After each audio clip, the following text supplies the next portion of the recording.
Everyone, how are you? This is Ernest Boniface Makulilo here, EBM himself, and I welcome you to my live event. I'm trying to connect here, and I'll be in 1 sec. I'll be ready. So just trying to connect to answer almost every question someone is going to ask here. So give me a second while I'm putting things in good order.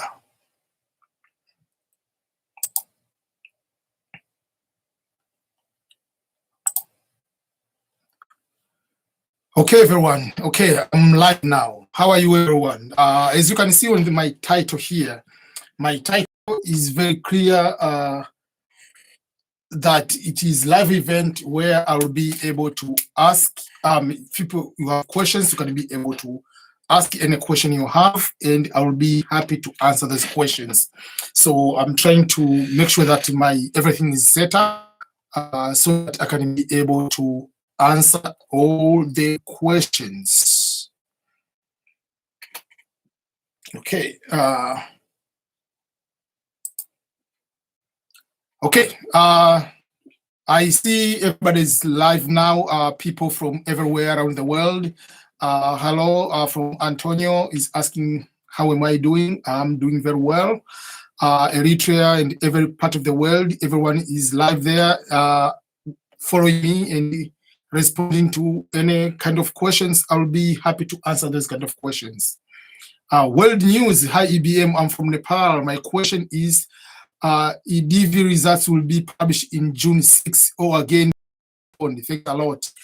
The green card lottery results will be on June 6, will not be postponed again.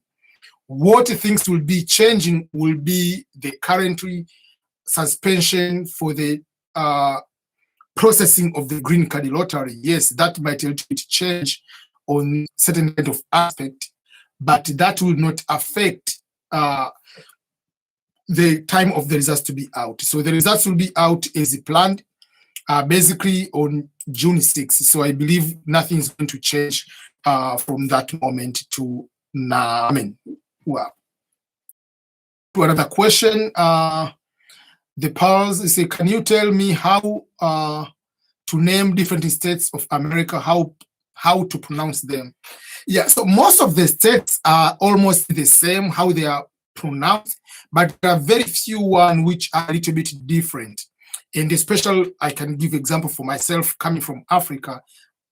Many people from developing countries will have this kind of problem because sometimes some of our languages, like Swahili, my background, we pronounce as we see the letters and the spelling. So I can give the example. So for instance, the state of Illinois, we used to say Illinois, but Illinois is wrong. The correct way is Illinois. We used to say Ohio instead of Ohio. So there are a few states like those one. And there is Kansas and Arkansas. But how it is written like Arkansas. But we don't say Arkansas because people confuse with the state of Kansas. There's even an old law which says you cannot pronounce, it is illegal and it is a crime to fail to pronounce the state of Arkansas by saying Arkansas. You can be taken to the court. So it's very funny. I know not happening, but that is something like that. Another state which is confusing for other people, we say Iowa. How is it written? So there are a few states like kind of that were, and even like the name of the cities, usual, like for instance, there's Indianapolis, like to be able to pronounce without any particular problem. So that will be few things. So yeah. Okay, so I think I've been able to answer that question. Let me. Someone is asking. Godfred is asking, which state are you? I'm in the state of Missouri. The state where I am is in between the state of Kansas and the state of Missouri. The seat of Kansas City is in both states, so the downtown is shared by two states. For instance, where I work, my office, where I work, like not YouTube thing, where I work, the building is in the state of Kansas, the parking lot is in the state of Missouri. So sometimes I say I live in Missouri. I'm in Kansas, so just we use it interchangeably because we are at the state line in both places. When I moved from California to here, I started living in Kansas State. So from this where I lived to the office was about 25 minutes, 25 minutes.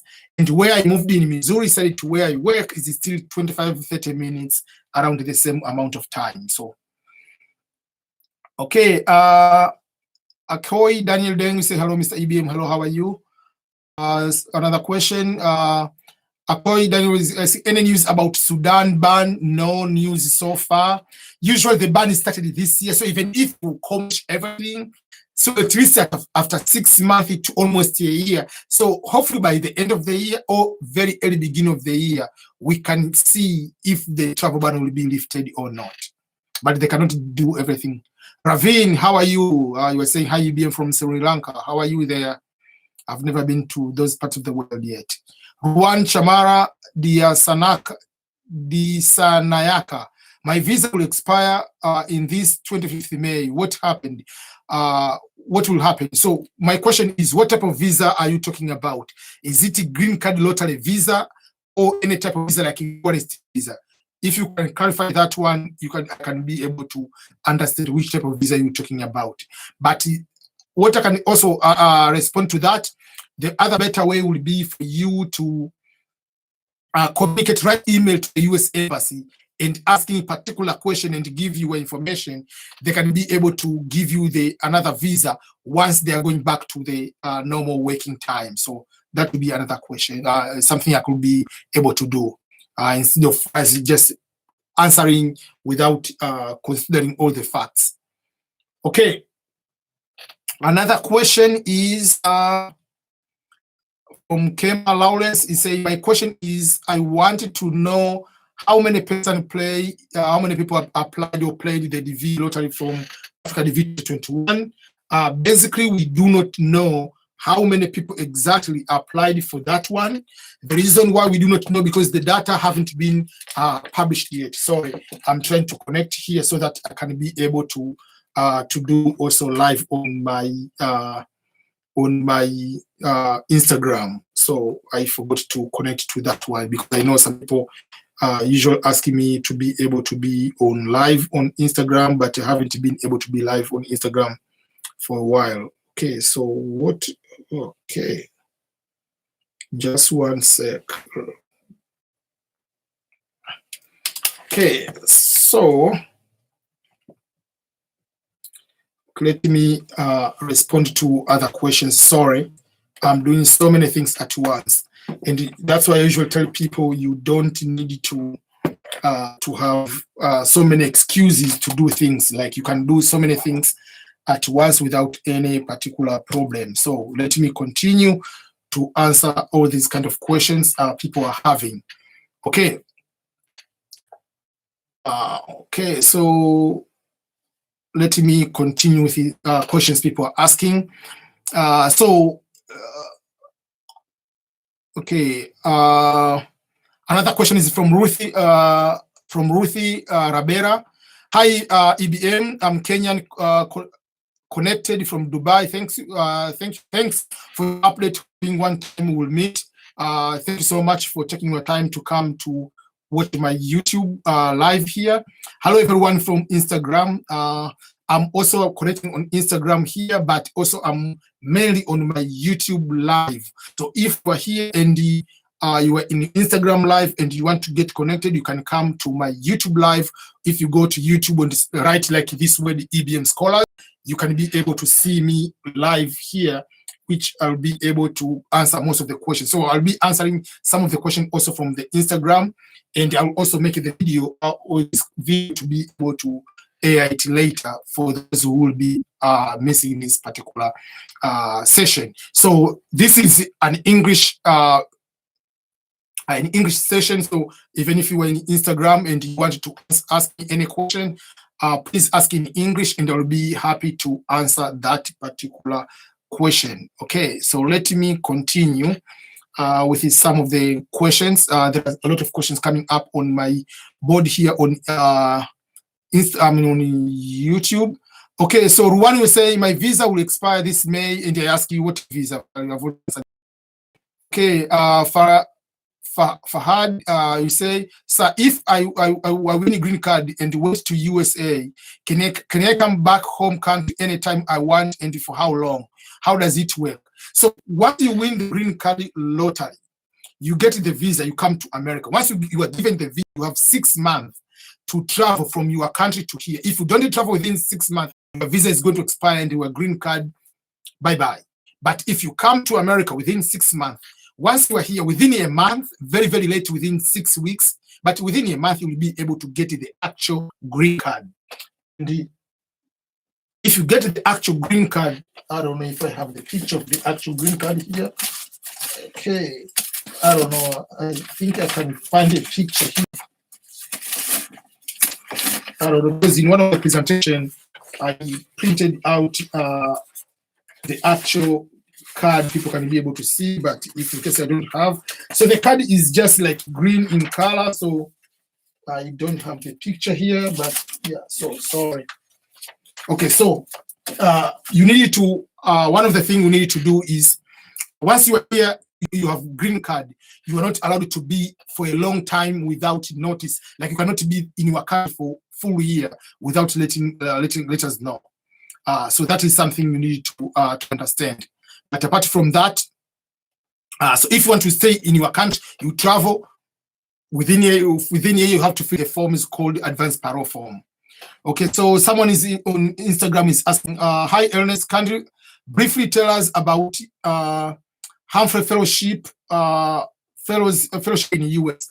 So this is a question to answer that one. So each country in the world has opportunity to come and to USA through scholarship is called Humphrey Fellowship. So there is Fulbright and there is Humphrey Fellowship. So what you need to do, first of all, I'm sure this person is asking from Tanzania, but what you need to do, you go to the US Embassy in your country, then you go to search education exchange. On that education exchange, there is a visa, there is various opportunities for scholarships. There is Humphrey Fellowship. Humphrey Fellowship is a fellowship which you come to America, not to come to do master's or PhD.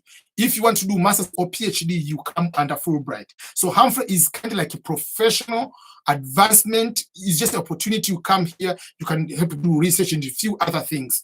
And average, depending state to state, you can be able to get paid at least $1,500, $1,500 to $2,500, depending if you are in New York versus you are in Ohio, or you are in Kansas, or versus you are in DC. So depending on the state, but you don't get master's or PhD, but it's just a professional development program provided by the US government.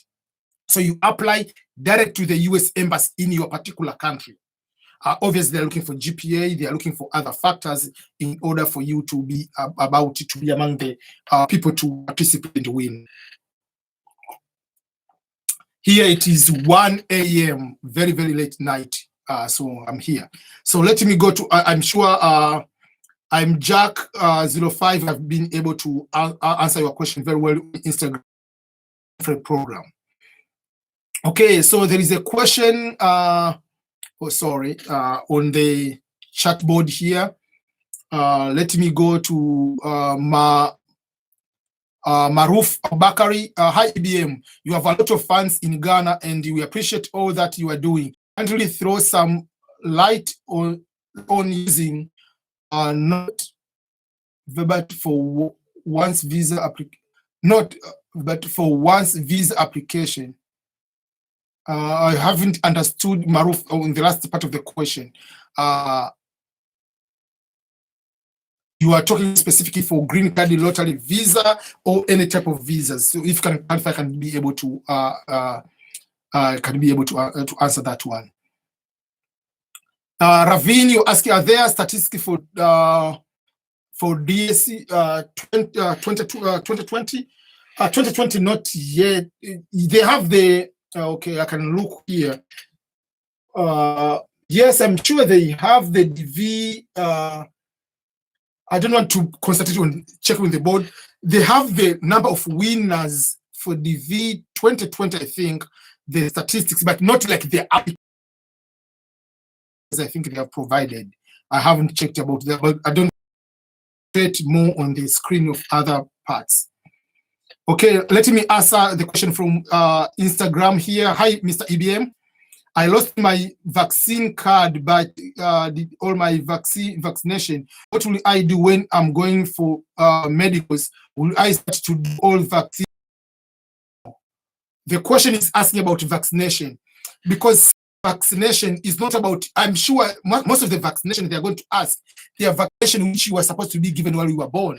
So obviously the doctor will fill the vaccine because your country, for instance, in Tanzania, you are in Uganda, you are in Ghana, you are in Sierra Leone, most of the vaccine already, they already, you have already taken, like I'm giving you an example, polio vaccine. They're not going to give you current polio vaccine. You had the polio vaccine while you were a baby. They cannot give vitamin A or vitamin B, whatever. Right now, there are so many vaccinations which get a child between 0 to 1 year old. So kind of that. The big part on the vaccine or whatever they are looking, it will be about tuberculosis. That is the big part which they are going to ask more. Glory, you say hi there, how are you? Is question from someone is greeting from Instagram. Okay, let me go back to question on the question on YouTube here. Someone is Puma Abigail, you say first of all, Ravine, you say, do you recommend Kansas to immigrant? Yeah, it is a very cheap state, affordable state. Kansas, Missouri is a very good state. You go to Ohio, you go to Iowa. Those are good states because they're affordable states. I made a video yesterday or the day before yesterday about the cost of living in US, and I showed like the life I live in Kansas, Missouri versus the life I lived in California. I lived in California for 7-8 years before I moved here. The cost of living in California is completely out of hand. 1-bedroom apartment in California is $1,500 maybe, but here you can have just like a mortgage by paying less than $1,000, and you can survive. You have 4-bedroom, 3-bedroom for $1,200 or $1,500. You just rent your house. It's not just apartment of 1 bedroom. So I recommend these affordable states than going to live in California, living in Hawaii, go to live in New York. Those are very expensive. DC area, Maryland, those are very expensive to survive. Okay, Puma Abigail will ask you, thanks for the great work you have been doing, sir. More strength, and God bless you. Thank you. First of all, I'm thankful for everyone is tuning. I know places very 6 in the morning, some places very early in the morning, and people are taking more time to come to here. Some asking, first of all, is it possible to hold a green card and still work in Africa? Yes, as long as you are going to stay in Africa, then you are coming here as a vacation, because you cannot they can say the requirement you are permanent of the United States. So you don't go and stay in your country full year, non-stop, without just notifying the process. Like, okay, so you can go there and stay maybe 8 months and come stay 1 month in the US, go back there, you are allowed to do that. Yeah, there is no problem, you can live there. But you have to continue filing tax also in the US. Ravini asking, is it compulsory to get credit card in the US? No, it's not compulsory, but the life itself will make you must have a credit card. Because if you don't have a credit card, how are you going to buy, for instance, a brand new car? You don't have cash to use $25,000 to buy a car. Or how are you going to buy a house? In the end, it's not about how much money you have. You need to have a credit history. Credit history is not something bad. It's just the trust you are going to have from people that you are trustworthy person to get a loan, to get something. So by design, yes, it is a must, but no one is going to tell you it's a must.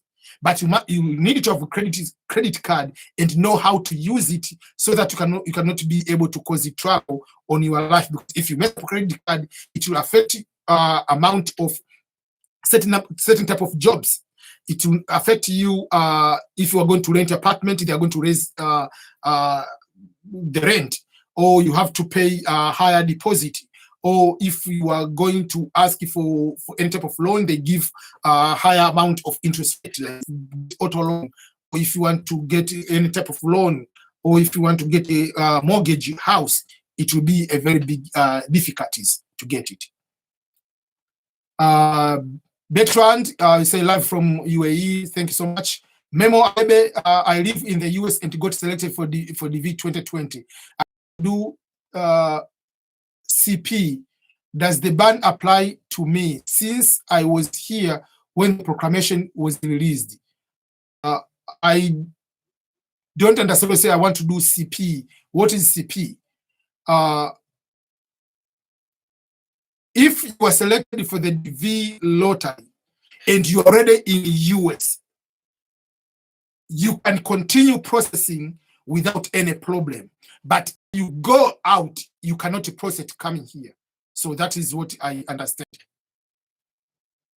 Memo, you ask, please answer my question. I don't know what is your question. Let me go back. Let me look because there are so many questions. What is Memo's question, Memo? I haven't seen your question. Let me see.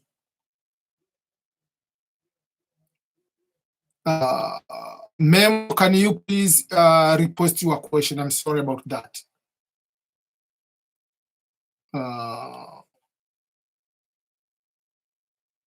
Happy Sunday, Rodrigo. Happy Sunday to you. Okay. Kualao Naji, we say hello, EBM. Is it possible to fill out the same day DS260 and DS whatever? Yes, you're allowed. If you win, you are allowed to, the day of the result, you're allowed to fill that form. As long as you know you have a person to come to stay in the US, like the address in the US, you can fill it right away. The form DSC 5540, the public change form, you don't need that form. You can fill the day you are going to the interview. You are not submitting that to any place. You will print out and have it. You hand over to the US embassy when you go to the interview. But that form you don't need to fill on the same day. You can fill the couple days before you go to the interview. But the DS260 you can fill as soon as possible, as long as you have everything is required. Nana Kwame, you are asking EBM, I hear Trump administration is planning to extend the ban till when the national emergency will end. So I want to know if that's true. So far, by law, is the ban is 60 days. And in my video, I explained that the possibility of being extended is very, very high.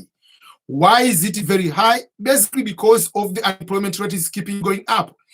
At the time they were talking about the unemployment, the time they give the proclamation, there were 22 million people who were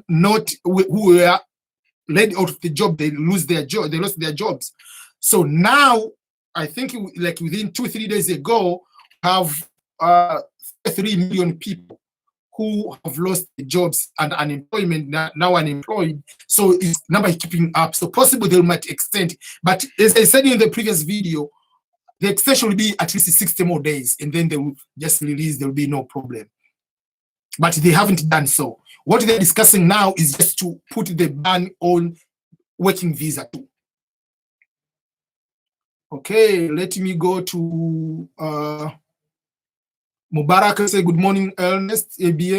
If you win, what is the first step to take? The first step to take, first of all, you need to have the address of someone who will be able to come to stay in the US and fill the DS260 form.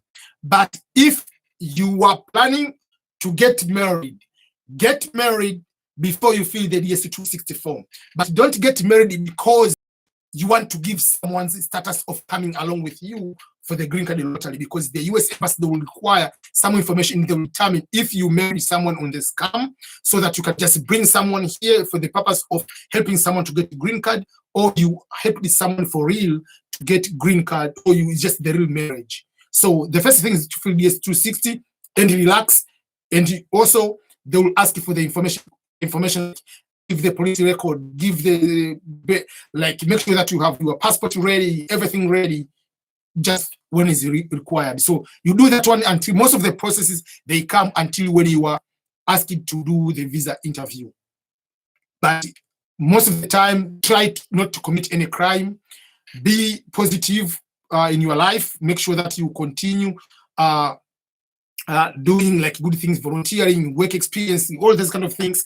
If you come here, you are coming here for the matter of just making sure that you are be able to succeed. So that is something you needed to know. Okay, let me go back to my channel here. Okay, another question from, let me answer the question from Instagram. Mtisi Sharon, thank you, Mr. EBM, for the answering my question. Another question, another one, if you are single mother and applied as a single mother with the child on going for the interview, is it okay to the affidavit stating that I was able to travel with the child from the father, since the child is using the father's surname and everything? Yes, when you are traveling, it's a very good idea to come with the, yes, you are a mother. If a child is under 18, will it be good idea to come that the father is okay to come with the child? That is the reason to protect the child. That means the child is in good hands, has been kidnapped and things of that nature. So it's just like, yes, it would be a good idea to go with the documentation that, okay, the father is also good to go, has no problem with me going with this particular child over there. But if you have custody, you don't need to direct. A song legend will say, hi, how are you? Nyokuru Pacific, you say, hey, how are you over there? Let me ask you a question. Okay, Rodrigo will say, you say for 6 months, so that you need to go back before those 6 months finish. Yes. Thank you, Rodrigo, for answering the question about if you can be able to travel back to your home country. Okay, let me go to another question. Yeah, Rodrigo, you are doing a very good job to answer some of these questions, and you are answering very, very correctly. Perfect. Okay, another question is, first is not a question, just Zale say, hi, my boss, received the great greetings from Burkina Faso.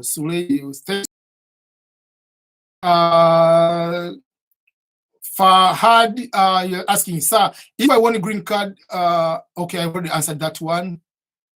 Okay, let me answer question from Karim. You're asking, is military service required for green card lottery processing if it's mandatory in my home country? US is not mandatory to go for military. It's up to you. What the US government is doing is putting a lot of benefits for people to join the military. So technically, they're encouraging people to join the military.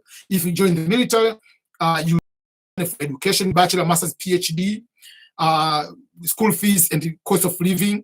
Whether you are in the military, whether you get out, you have certain amount of time you can be able to use it. If you want to buy a home, you don't need to pay the down payment. Basically, if you want to purchase a home in America, for those who do not know, you have to pay what we call the down payment. And down payment is about 20%. So if you are going to buy, let's say, $500,000 home, that will be a lot of money. If you're going to pay $200,000 home, obviously, calculated 20% is how much. So it's very, very complicated. Myself, I've been able to purchase a home because I served in the military. For those who do not know, yeah, I'm a US Navy veteran. Yeah, and the veteran here is not like you must wait until you are so much old. No, if you have been in the military for 90 days and you have been discharged with honorable discharge, you are a veteran. So even 90 days, you can be able to be a veteran. Okay, very much for your great work. May God reach and bless you. Thank you so much. I really appreciate. Okay, let me respond to question. Okay.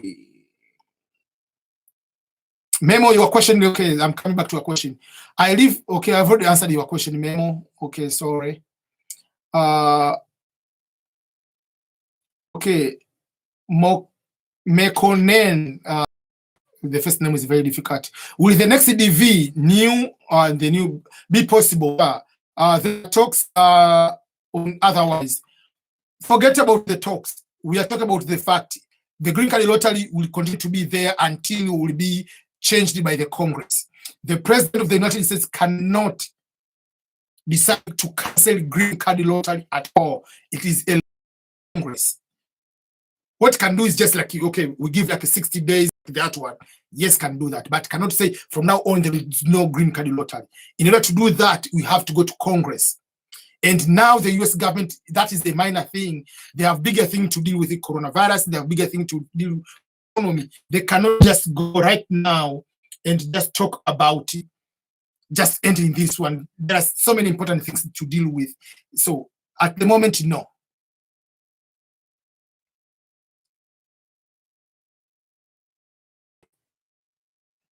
Kualau Naju say, EBM, how many mails Kansas send to winners before going to interview? Basically, they send one email that to send you the documents you are supposed to have, which the documents are supposed to have is like they are supposed to have like a certificate if you are married, passport, certain kind of documentation of that nature. So those are few documents you are supposed to have. Police clearance record.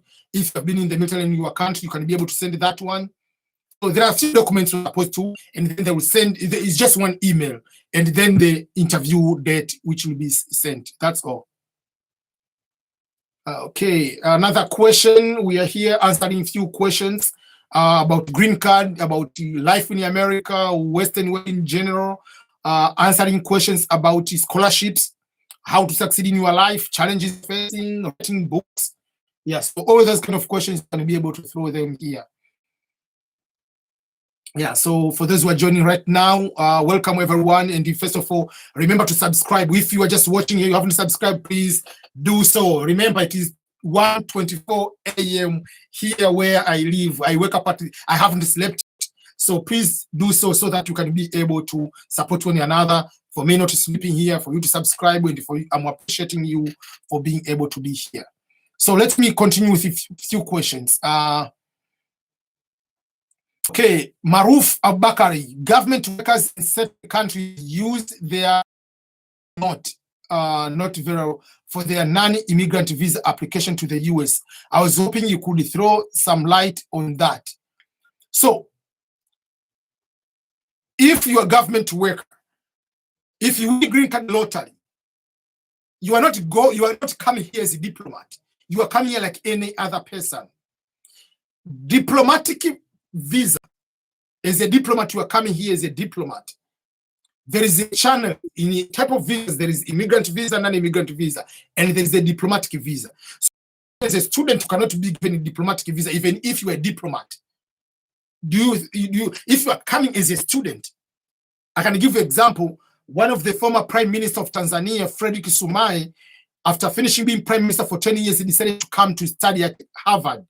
He came as a student, so he was having a student visa. He didn't come under work as diplomat, so you cannot have the status of diplomat.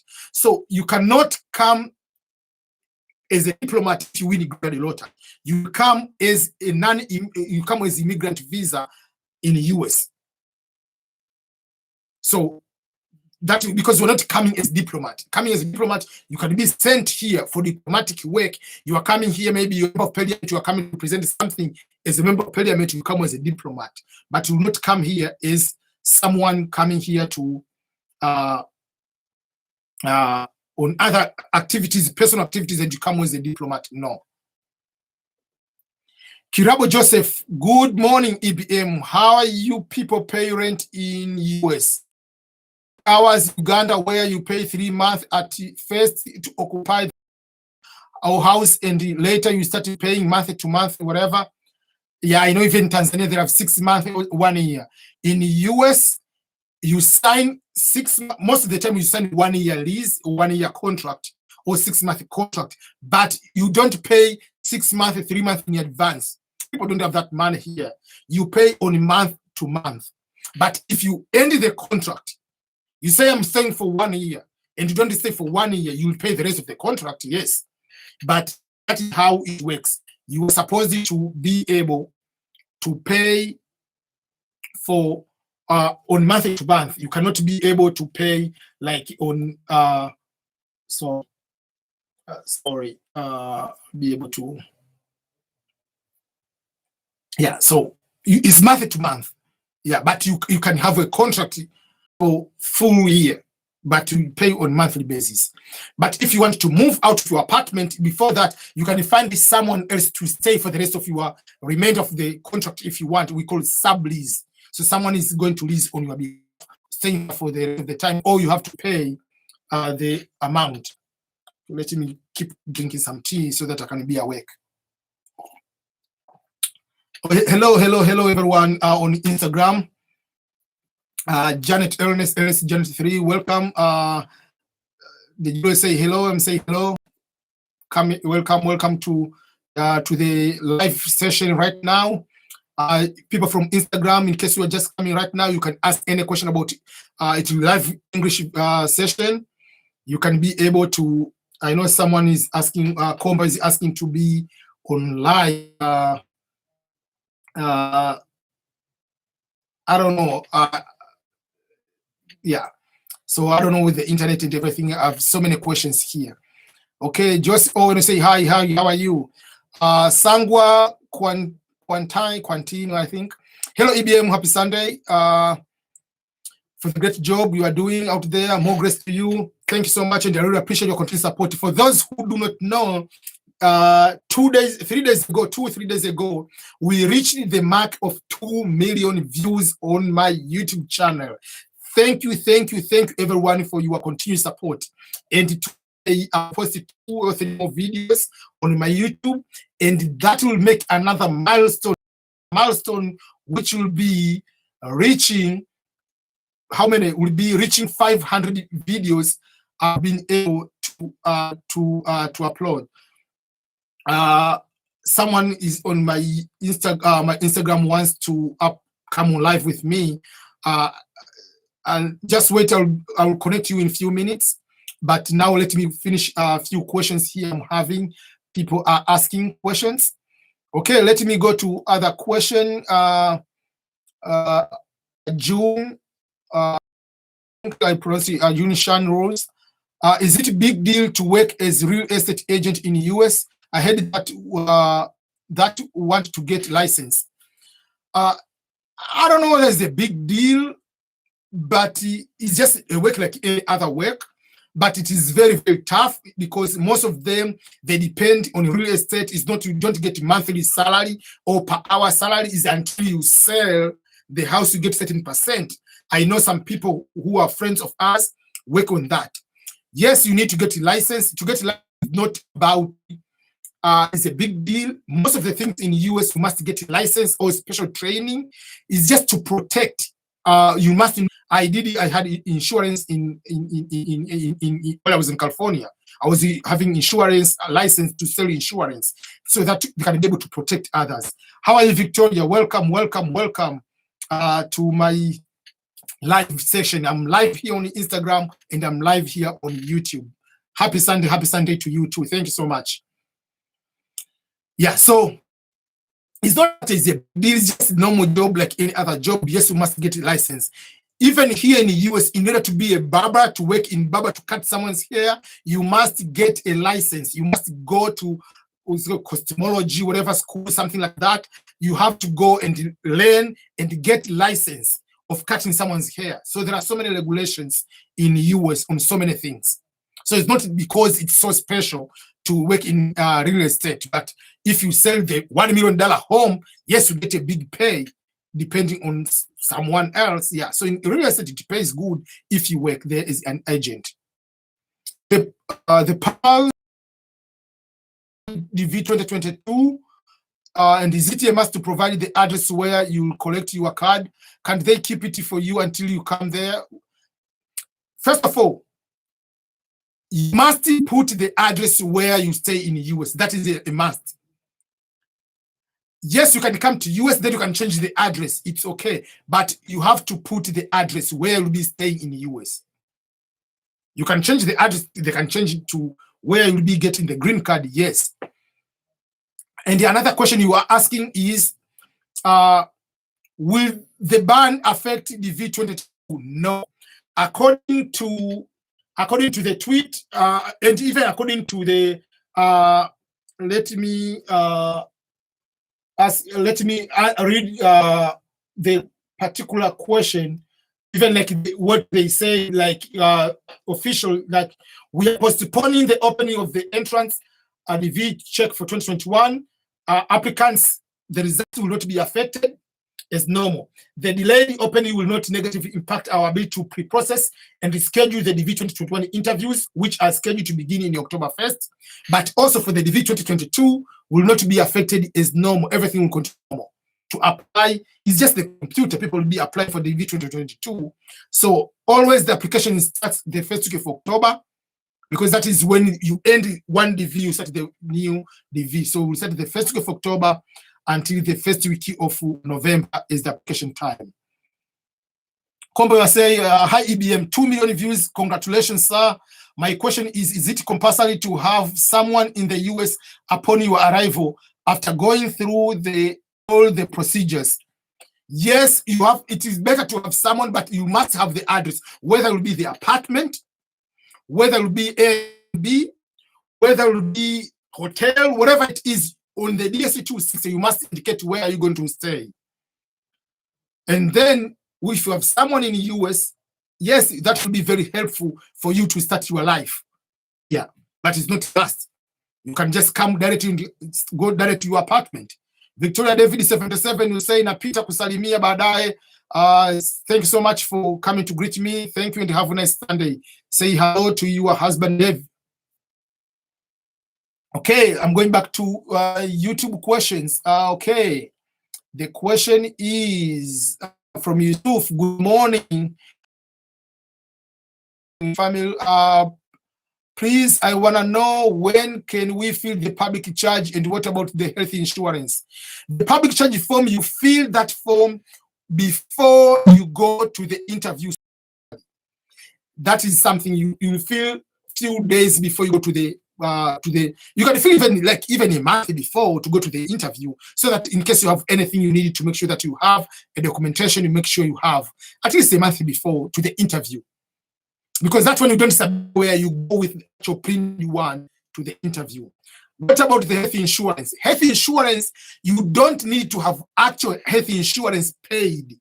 You can have communicating to US insurance company, get the quote from the insurance company, like, okay, for someone coming here monthly, this one, and you say, okay, I have quotes from this insurance and I have the money, I'm capable of handling insurance. And the insurance is not like the big of the deal. It will be normal insurance, maybe 200 per month, depending how many people are coming, because you don't have job, or I say 300 per month. So you can have, okay, I'll have 3-month insurance, I can be able to cover that one. But once you get a job, you can get those kind of other insurance, kind of like Obamacare, or your employer can be able to provide you with insurance. Benji Williams, 165. Hello, bro. How are you?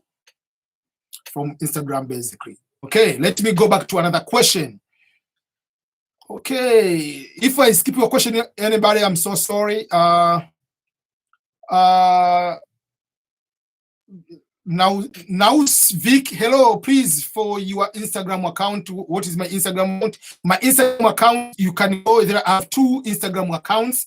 One is EBM Scholars, just like one word. EBM Scholars is one account, but another account is called EBM Signature, just like a sign. EBM Signature, if you go to that one, that's the one I'm live. EBM Signature is the one I am updating a lot because it's a personal one. EBM Scholars, just like the same word it is, that is usually I post very few updates on certain things about EBM Scholars. Okay,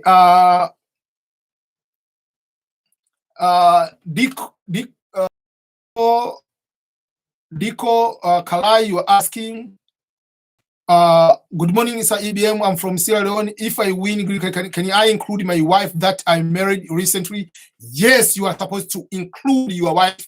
You married after the green card lottery, as long as you have the documentation, the marriage certificate to prove that you got married after the lottery, and you can, both of you will be given the visa to come to the great nation on the planet Earth, United States of America. But obviously it depends on how you define the great nation. For me, this is the great, yeah. Okay. Another question, Larry Kigai, which is the cheapest to live in the United States? I cannot say which one is the cheapest, but I can tell you which states are most affordable, because sometimes you might go to the cheapest states, but there are not many jobs. But most of what I can say, what are the most expensive states to avoid if you can have option? New York is very, very expensive. Maryland, Virginia, California, Hawaii, even half of the, if you're going to the Boston, whatever, those are the most expensive one. Most of affordable, Midwest, the middle of United States, exception of Illinois, especially Chicago, most of the states in the middle of the United States are very affordable. You are talking Ohio, you're talking Kansas, you're talking Missouri, Iowa, Arkansas, South Dakota, all these Montana. Those are just like the state like Minnesota. All those states are very, very affordable. You can be able to stay and enjoy the life. Yeah. But if even Texas is very, very good state, very affordable, very there are lots of jobs. You go to Ohio, you go to I don't know about New Mexico, but still that is affordable, I know. Yeah, so most of the states are that way. California is very expensive, Florida is very expensive.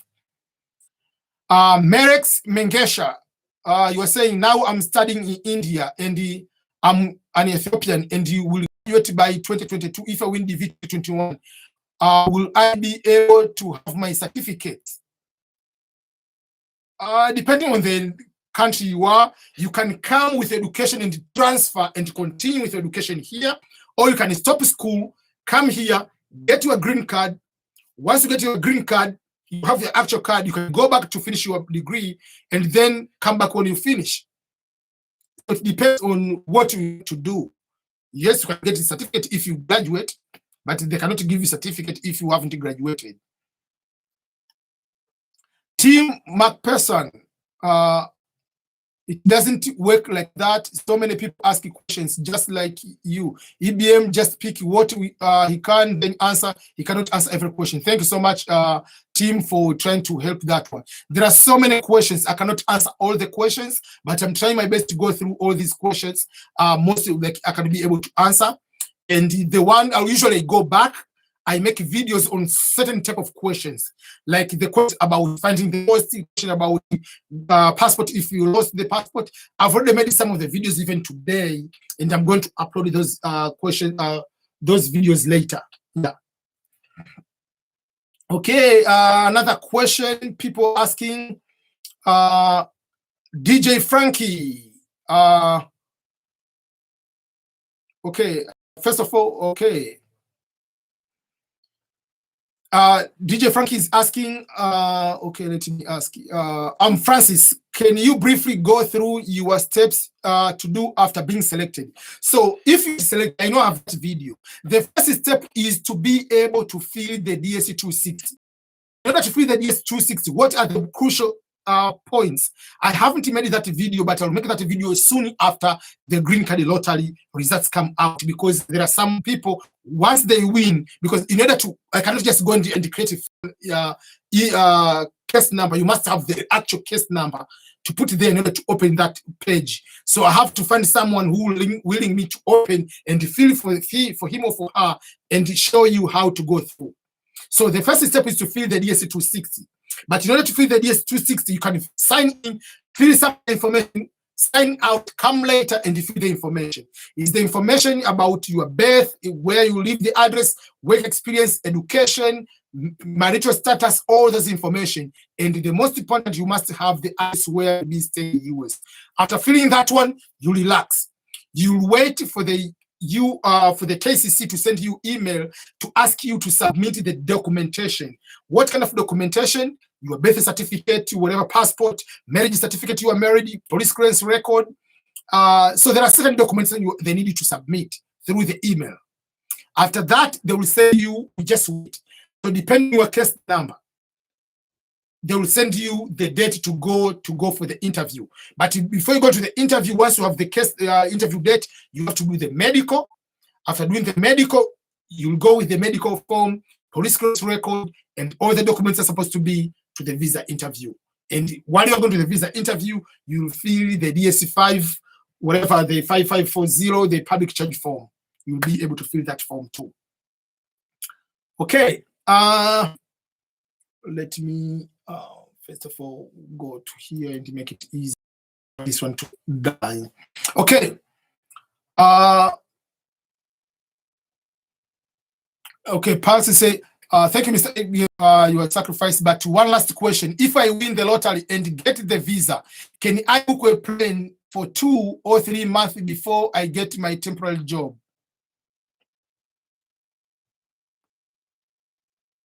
I don't understand the question. Once you get the visa, you have 6 months to travel to come to America. So it's up to you when you want to come. So you can purchase the ticket right away. You get the visa today. You want to travel maybe 4 months later. If you travel a month, 2 months later, the tickets are cheap or more affordable compared to if they compared it to. So let me make it this way so that I can. I want the. So that is something you need to know about that. A question from Instagram. Jay, you are asking.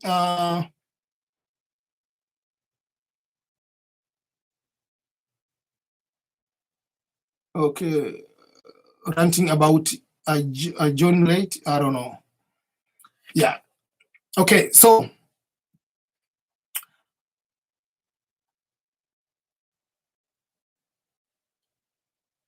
Ali Muhammad, how are you? Say I will not listen to you. I don't know what is going on. Okay, let me answer the question. Okay, another question is Mwangi say thank you. Great work, Mr. EBM. Thank you so much. Thank you for taking your time to come and watch my videos. Okay,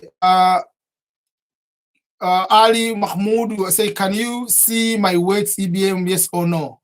Yes, I can see your words and your messages, I think. One of the question, please answer my question. Al Muhammad, let me find your question. Okay. Okay, let me go back to Al Muhammad question. You ask about my my Instagram account. So I have two. One is EBM Signature and EBM Scholars. So those are my YouTube or my Instagram account. And for Twitter, I'm using Ernest_Makurilo. So I've sent a message here. Okay, let me go to other questions. Okay, let me. Farhad, you were asking. Okay, first of all, okay, Mwangi asking a question. How would you rate pharmacy technician job? Can you make a living out of it? Yes, you can make a very good living out of it. Any job in US in medical field, it is very, very good job.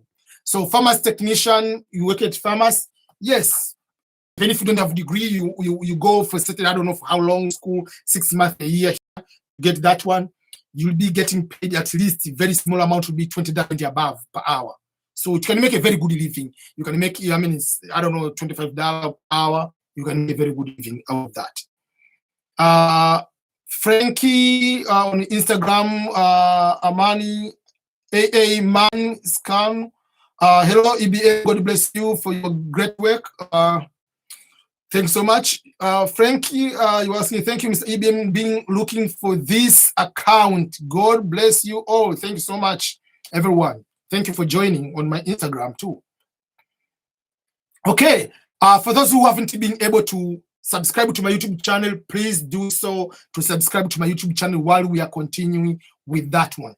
These questions I'm going to answer here, I want to make also videos and I can be able to break down for you to be able to do that. While I'm doing live, I'm also recording on my camera here so that I can have breaks of these questions, because some people it will be difficult to go and listen to all maybe an hour, 2 hours, because up to now it is 55 minutes video.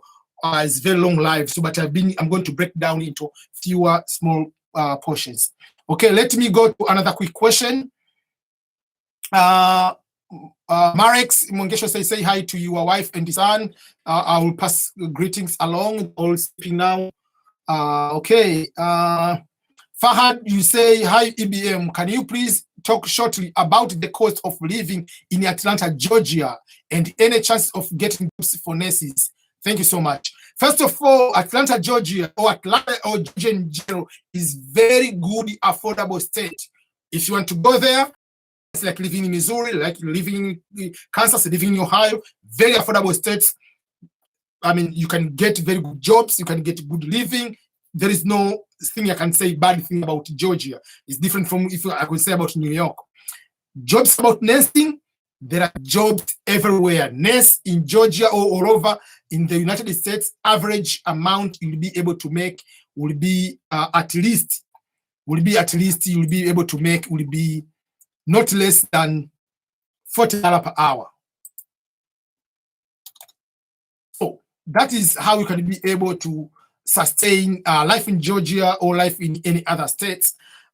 If you come as a nurse, that will be a very good place to get jobs. But even if you are a registered nurse in your country, that doesn't translate direct to America and become a nurse here. You must do the registration or certification to be a registered nurse in the state where you'll be living. Even if you have a degree of nursing in the US, you can be registered nurse in West Virginia, but you are not allowed to become a registered nurse in another state. But the registration maybe for a registered nurse of New York, maybe there are certain states, maybe 4 states, they have some sort of like agreement. If you are registered nurse of this state, you can be able to operate in other states without taking another registered nurse exams. Okay, another question. Ravine, how long do they give to fill? How long do you give to fill the ESC 260? As long as you fill it before the end of the green card lottery, that the lottery like means if you win lottery in, let's come in 5th, you can fill that form anytime. But remember, first come, first served. So for instance, your case number, let's say is 10,000, and you don't fill the form until almost August of the following year, 2021, you might end up maybe not getting your chance at all. So the better way, as soon as you see the results, just find a way to fill the form. You can fill that June, July, August, October, November, December. But for me, if I know that if I have someone already the address in the US, fill as soon as possible, because the information is more information. Where did you live? Where you are at this age? Or which school do you go prior? All the information you have. Are you married? Yes. Put the name of your spouse. When did you get married? Put your current. There is a question. What the job you want to do if you go to America? It doesn't mean that you have to have the actual job or you must do that job. So it's just simple information of that nature which they are going to ask you in most cases.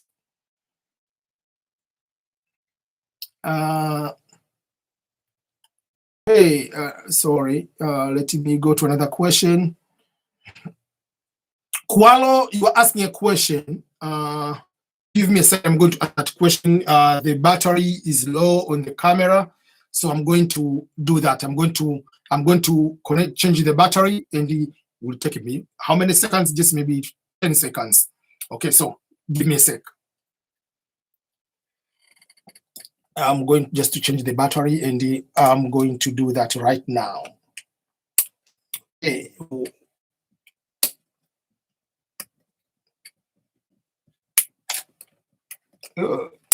Okay. I'm sure this another one is full charge. Okay. The battery is already connected. Now I'm good to go and answer the question. So the question, okay, so let me answer the question from, which is a very good question, from Kwaulao Naji EBM. Is it possible to bring a child after being green card, being green card holder? I'm a widow. My marriage was not official, means I don't have certificate of marriage. Okay, so couple of things. First of all, on this, there are so many parts on this question. Number one, what I understood your question is, first of all, if you win and you put your child during application, you will come with your child direct coming here. But a green card holder in US, yes, you can file for your child. But basically, filing for your child, because the child of a green card holder, there is a level of what we call, I don't know, we call like preference. Yes, but it will take longer for the child to come. You don't need, if you are widow, you don't need a certificate to prove that marriage certificate, because you are not coming with your husband or your wife. So there is nothing you need to have that one. Yeah, you can have a death certificate if you want to prove that you do, but that they don't need a certificate for that. That's what I know. Team, Team McPherson, as far as the DV lottery selection names are concerned, are they all posted at once or posted in tranches between the first day and the September 30th of the following year? That is a very, very, very good question, team. And why I say that is a very good question, because let me read here what it says when you are going to check your results, the DV lottery results. When you DV lottery results, it says as follows. Let me read. DV 2021 entrance status check. I'm reading on my other computer. I don't know, full screen here, like crazy. The V2020 entrants may enter their confirmation information through the link below, starting on noon Eastern Daylight Time, which is New York time, Eastern Time, on June 6, 2020. The DV 2021 registration opened between October, whatever that one. The entrants should keep their confirmation number until at least September 30, 2021. Meaning, you can be able to check your results. You can be able to check your results between that time. But it doesn't mean that the results of the DV lottery, are given in small portion. That means if you come on June 6th, they'll give maybe 10,000. Maybe in September or July, they're going to give another time. No. All the results are put at one time, boom, at one time. All maybe 70,000 people have won. If you check your results, it's done.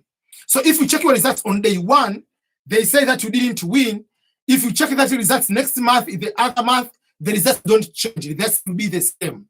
But they give that window. Their assumption is not everyone knows that the DV lottery results is out today. Some people, they even forget.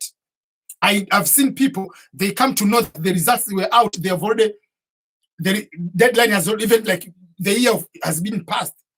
So it doesn't matter how many times you check, the results always are uploaded at once. But they give that window because someone can check the results at any time. It's not just one day to check the results. And once you check the results, you can proceed with DS260. But after September 30, 2021, if you go to put your DS2, your case number, your confirmation number will be expired. So for those, for instance, who applied for the DV, let's say 2020, that means September 30th this year, they cannot go to check the results because their term or their season is completely out. So that is how it works. So the results happen just once. They upload it all at once. So it doesn't matter whether you check it on the first day, second day, next month, the results don't change. That is a very, very good question, which I usually get from other people. Thank you so much, Team McPherson, for that question. Okay, DJ Frankie, if I have a wife and a daughter, but with no marriage certificate, is it advisable to still indicate that your wife? You can indicate that one, but you must go and get married without a marriage certificate. That is your girlfriend. Because how do we treat that to prove that you are married? Because there's no law that if you cannot have a child with someone else, you can live with someone for 20 years as boyfriend and girlfriend. We don't care whether you have 50 kids, whether you have one kid, whether you don't have kids. Without marriage certificate, you are not married.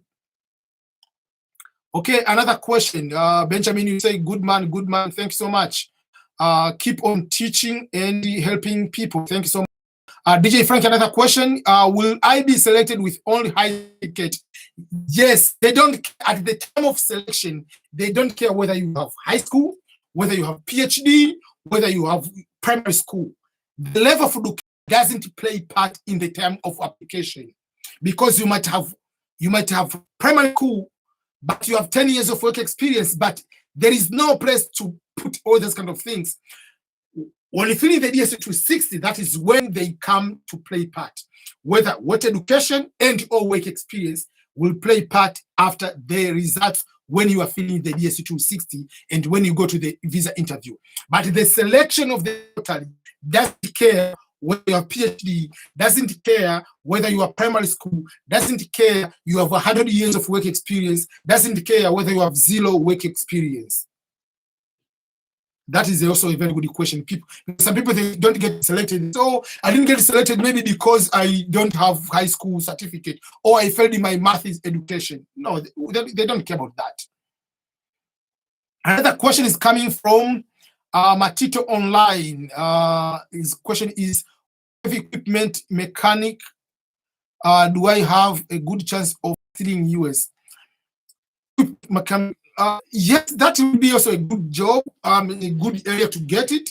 But remember, as a mechanic in law has been senior mechanic for over 25 years, was mechanic. And here, as long as you can come here and get some more training, know how to, because with what you know, you need to know more about the American system, whatever few things, you can be able to survive and do well without any problem. Okay, another question. Kiach Max, hello EBM. Tell me about truck drivers, please. Truck drivers make a lot of money here. Okay, okay, so let me connect you about it. So the truck drivers here make a lot of money here. But their schedule, you must first of all, again, like how we say all the time, you must come here and be sure to take the certification. That is something you need to know. You must come here and be able to get, because you cannot, because you're driving a truck in your country, and you assume that if you come here to drive a truck, you can start driving a truck, you have to get a driving license. So you have to start, because the roads requirements and the instructions are different from country to country. So you must make sure that you be able to answer all those kind of things. Get the training.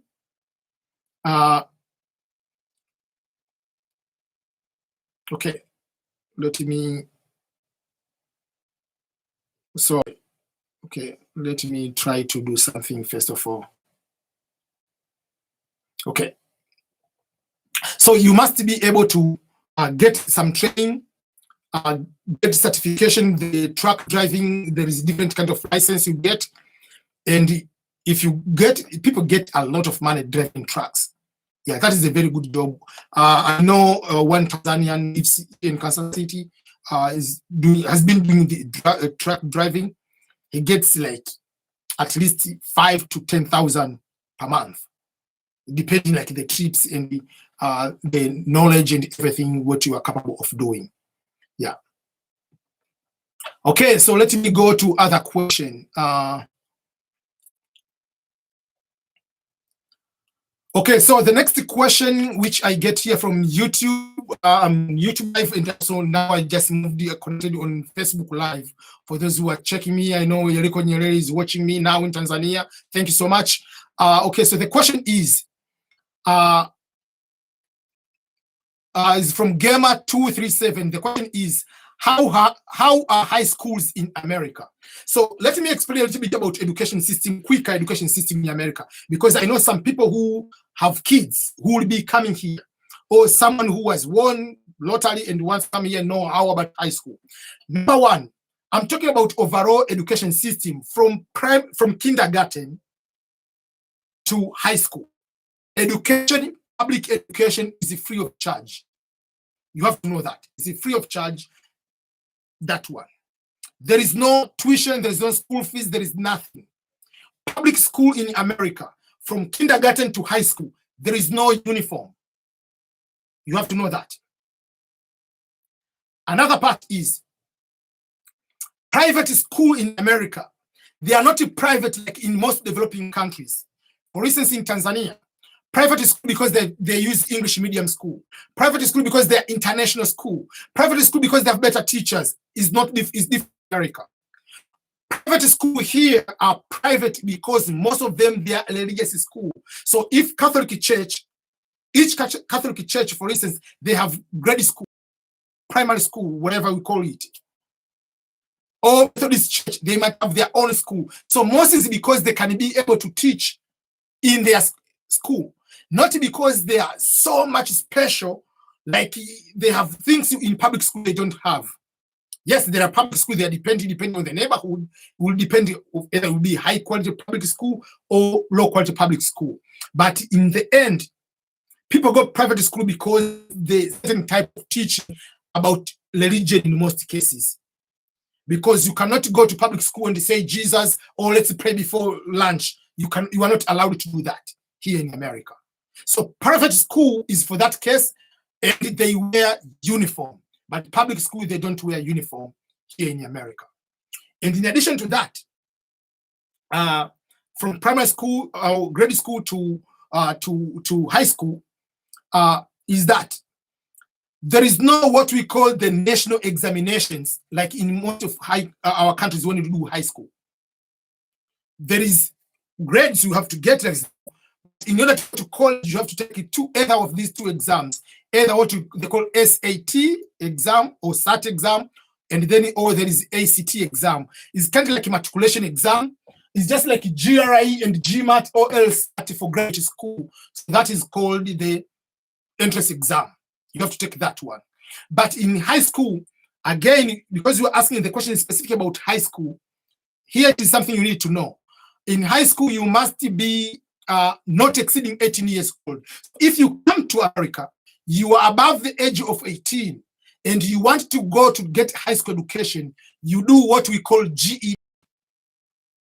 It's just general education, whatever, something like that. So it's just like what we call private candidate in some countries. In Tanzania, for instance, you can go to a normal school and do as a school candidate, take the examination, and finish as a student. But if you want to study on your own and take the test, you are called a private candidate and you take the examination on your own, but it's the same national examination. So this one here is called GED. So GED is just you go and take the examination on your own. There is a certain type of exam you have to take so that you can complete high school because you are above 18. You cannot take adult, someone who is 19 years old, 20 years old, and go to study with minors, someone who is 16 years old, because if you go there and you date someone who is 17 years old, you'll be prosecuted, you'll be sentenced for rape because you are not allowed, you are adult. So they cannot mix adult and minors. That's why there is age limit. For instance, to go to primary school or grade kindergarten, you must be 5. And if you put the age like someone because it's 12 years until you finish high school, you'll be 17. There are few people they are going because it's the birthday. Depending, you might go nearby going to 18 years old. The majority of people, they can have 18 when they're graduating, but you cannot be 19, 20 years old and you are in high school. No, you are not allowed to do that. So that is about high school in America that way. And because you have, even if you haven't asked about high school, so if you come with your children here, they can be able to, don't worry about the education system. From kindergarten to high school is free of charge, no school fees. Yeah, that's something. And if you don't have enough, the lunch, if you don't have enough money, you can be given there is a plan for people to be able to eat for free, school lunch for free. Even sometimes even breakfast and lunch you can be able to get for free. So that is about school.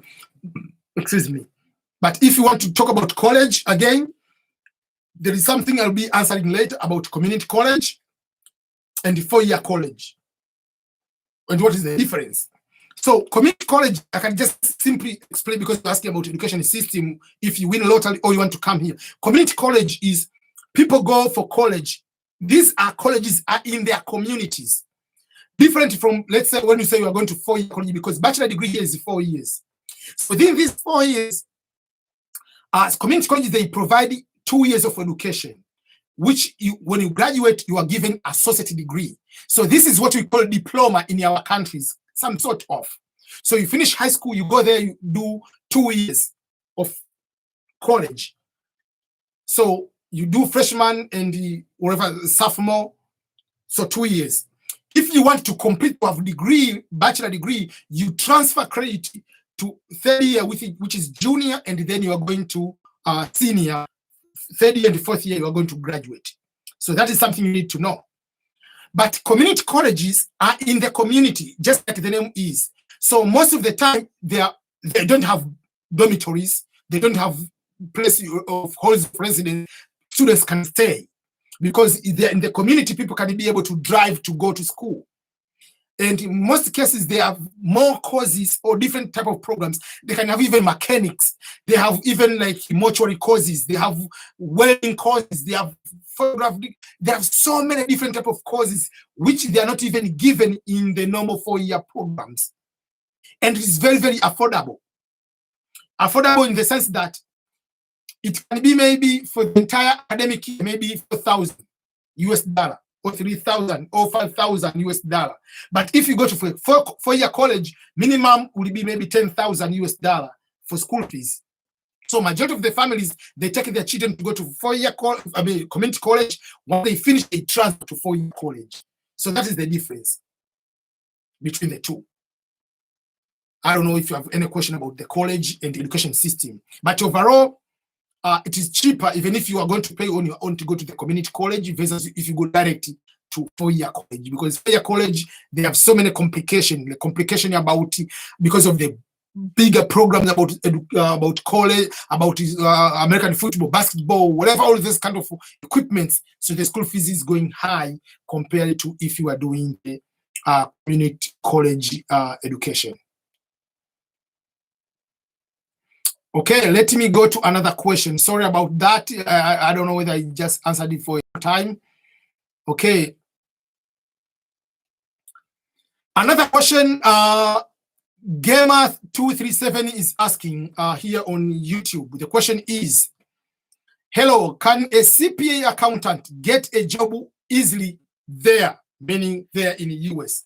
Can someone with a CPA in your country get a job easier here in the US? Yes and no. Let me start with the no, and then I'll come to with yes. No, in the sense that if you want to practice accountant being a CPA in the US, you must be a CPA in the US.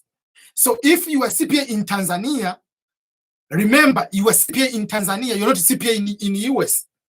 You are a certified public accountant in your country. You took examination to follow the procedure in your country. So because for instance, Tanzania is called a CPA in bracket T, certified public accountant in Tanzania, you are not a certified public accountant in the United States. So for that case, if you come here, you want to practice as a CPA in the US, you must take the CPA in the United States. So that is if you want to practice as a full CPA here. You must get a certification, CPA. Just like a registered nurse. You can be registered nurse in Ghana, registered nurse in Kenya. you cannot practice in US until you are registered nurse in the state where you want to stay.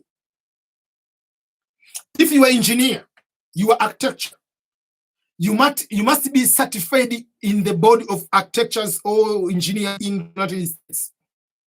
The same way as medical doctors. Same way as teachers. You cannot just come here and start teaching. You must be having a teaching license in the state where you are. That is overall the no part. The yes part is there are jobs within people with a CPA can do here, but not a full CPA. If you're full CPA, you'll get more money, obviously, but you can be able to help maybe tax preparation during the tax season. You can be helping with bookkeeping. You can get good salary as a bookkeeper. But you can have certification as a bookkeeper again and get good money.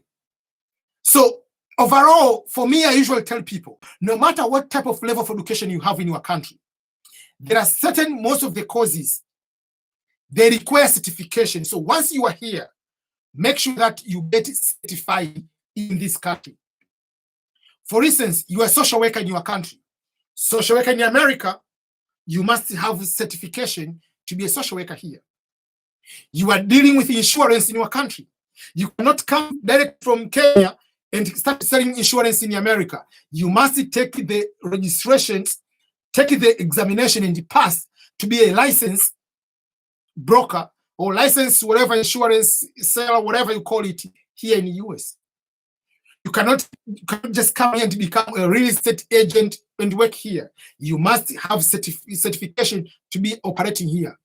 You cannot come from your country because you worked in salon, nails, salon, whatever, a nail salon, or just cutting hair for people, barber shop, cutting hair. Here you must go to school, cosmetology, whatever they call it. You must come here, go to school, get a certification, and to be able to get paid. Most things here, they need certification so that to avoid liability, to make sure that people are licensed to be able to operate here. So many things require certification. So that's why here, sometimes education, let's say, for instance, you come here in the US with a master's degree in computer science, but someone might come here in the US with a diploma in computer, but after arriving in the US, decided to take a certification in Cisco. The person with a diploma in your country, but has a certification in Cisco and other computer items, will get highly paid than someone with a master's in computer science. The same applies for some other people. Let's say you come in US with let's say degree in something, but because you don't have certification or certain particular course, like someone has a degree in human resources, but you don't have certification in US, there is only certification in human resources. So you have to think about that. You might come here and become a dental assistant. You just take like 6-month course. Dental assistant makes over $30 per hour. You can come here and take certification, just become, like you can do so many things. But as long as you make sure that what you are doing here is compatible, get documentation to prove that you are eligible to work and make sure that you are eligible to survive here in the United States. That is what I can be able to explain about education you have and whether you can be able to work direct here or not. Not all education you're having from your country are transferable direct here. Not all work experience you have in your country, they can be able to be transferred here. That's why many times when you come here, despite your bachelor, master's, PhD you have, sometimes you have to take a step back and accept to work on the normal jobs, normal manual jobs, working in the warehouse, jobs you can be able to get $10, $15 per hour before you start looking jobs you can be able to get $50, $20, $45, $70, $100 per hour, whatever. You can be able to succeed in those kind of areas. If you have any particular question with that, I'm sure I've been able to cover not only about CPA, but all other things related to work experience and education in general. Okay, another question is the results for the V20 out? No, they are not out yet. They will be out on June. They'll be out on June 6th. That is the postponement, but yeah. Thank you, Max. Oh, there are so many questions. Okay.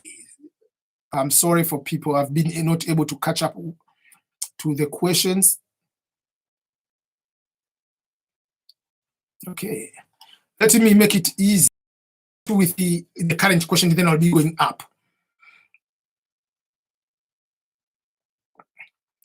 Okay, let me answer the question from Isaac Golan. The most recent question is, when we are asking about the 50,000, 55,000 people winning the green card, the question is, hello EBM, are the family members part of the 55,000 visas issued if you win the green card lottery?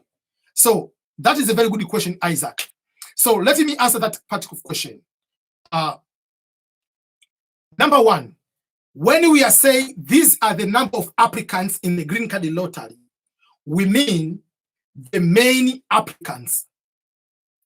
Dependents, like if someone is married with 5 kids, those we call derivatives in the green card lottery. Those people are coming along with the main winner, main entrant in the application. I'm the winner. My wife, if I have 10 kids, they also get the visa along with me. But for them to get that type of visa, doesn't it take any number from 55,000 maximum number of visa to be issued? When we are talking about the 55,000 number of winners or people to get the visa, we are thinking of the main applicants of the green card lottery. So we are talking about the main applicants, 55,000 will be given the visa. So let's say 20,000 of people out of those are married. So technically, there'll be, let's say, I don't know to put in math quick away. Let me look on calculators or whatever. So it will be like, let's say derivatives, there are 20,000 people are married, and each of those one is married, so there'll be 2 people. So it'll be 40,000 people, and each one, let's say, has 1 child. Then that means it'll be 60 people, 60,000 people. So those number doesn't affect the 55,000. 55,000 is the maximum number will be given for the main applicants. So if each one has 100 kids, all those will be given the visa in addition to 55,000 is normal. So when we are saying that we are 55,000 people, doesn't interfere the number of visas for the derivatives. That's why when we say, let's say, this year, how many people have applied? Even on the lottery, when you go to the Green Card Lottery website, the statistics, they tell you these are the number of many applicants who have applied for the DV lottery. And this, each country, this is the total number of people who applied the derivatives. This is the number of people, maybe with kids, and maybe with the marriage status, this is the marital status. So maybe let's say Ghana, maybe the total number of main applicants is 1 million. If you add with derivative, it's 1.7 million. So let's say if Ghana, they win 53,000 people, and let's say all those, let's say 1,000 people are married with 5 kids each, all of them will be getting the visas. But the visa will be counted, like it still will be counted as 3,000 people from Ghana, despite that the derivatives will be coming along. That's the advantage of being married. What I mean by advantage, don't go and lie in the application saying that I'm married while you are not married. Does that make sense? People are getting confused. They lie. They say we are married, but you are not married. You must say you are married if you are married with documentation. You say you have kids if you have kids. Don't say you have kids. You think that they give you priority. There is no priority in that. But the advantage, we are saying that the married people have higher chance of winning, not because they prefer married people to come to America. No. It is higher chance because each person has 1 equal chance of winning. But the higher chance happens because if I'm married, I can apply as main applicant and say I'm married to Marie with 3 kids. If I win, I come with my kid and my kids and my wife. and my wife will apply as main applicant. And if the main applicant, my wife, wins, and the application is indicating is married to me with the kids, that is, if my wife wins, I win also coming along with my wife. That's how it works. But I also answered one of the question is, what if you have more than one wives? Because I know there are countries, by law is allowed, like in Kenya. Muslims around the world are allowed to have up to 4 wives. But what happens if you are allowed to have more than 4 wives? I'm going to put in the green card lottery application, you have one chance to put one woman you are married to. So it's up to you. I don't know how you're going to select, but if you win, you come with one woman if you are married. And that woman is going to say marriage is married to you if you win. Yeah. But all those 4 women, they can apply on their own and they say they're married to you. So you have 4 chances. But don't put your girlfriends, because I remember one person asking, I have 4 girlfriends. Should I put them married or they put him married? No. We are not talking about girlfriend, we're talking about marriage. So that is something you need to know that. Okay, another question is,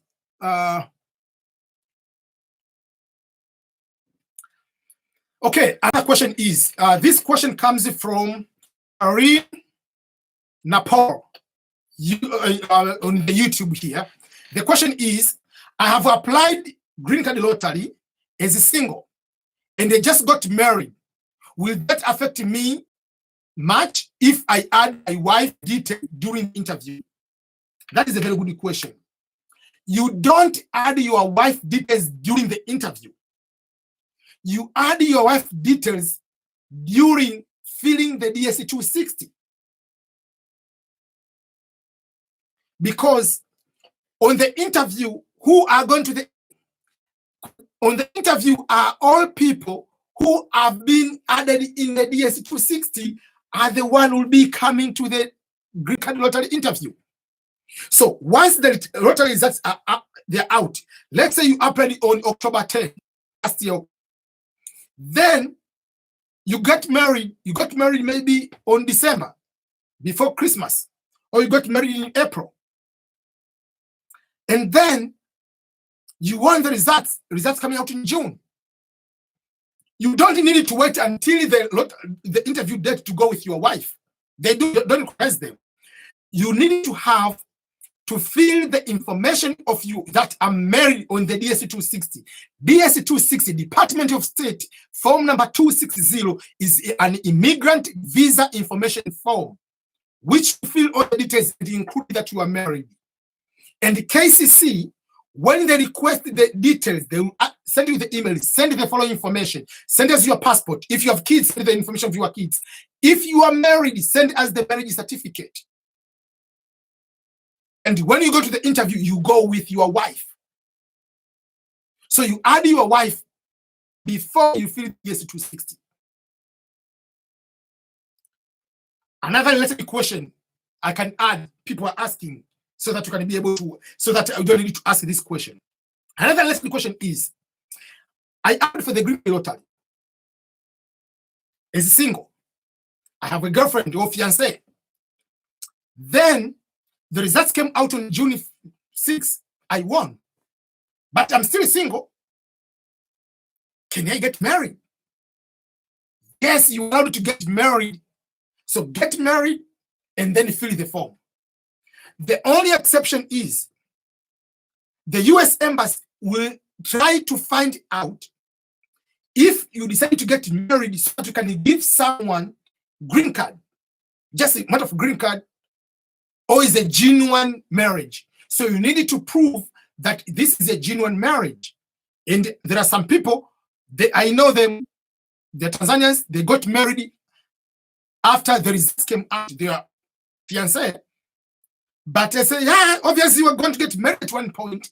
So get married before you fill the DS-260. So they fill the form, and the US Embassy asked them to show the proof about, to show the proof that they have been married, and the marriage is genuine. So you will show the marriage certificate, you will show the pictures, the reception, all things which allow it to you to prove that you are really married. So that is something you need to know. But what if by mistake, let's say you got married and then you fill the form, or let's say you fill the DS-260 form as a single, but later, oh, I just said, oh, my girlfriend is pregnant, I want to get married. If you need to get married, if you want to change anything in the DS-260 that you are married, then you have to write email to KCC asking them to unlock the DS-260. But because once you fill the DS-260, you submitted that one, you cannot be able to make any change. So you have to ask the KCC, please unlock my DS-260, as long as it's before the interview, that I got married or I want to change a certain particular information. To unlock that DS-260, you'll be able to upload that one to change that information and be able to add that information to the information to the DS-260, and then you can be able to go with your spouse to the visa interview. So that is something related to if you get married and the things of that nature. But what if you get divorced? But what you applied is married and you feel the DS-260 is married, yes, you'll go on as long as you're going with information that there was a divorce and all other things. You can be able to show that. Yeah. Okay, let me go on the Facebook. There are some people watching on Facebook.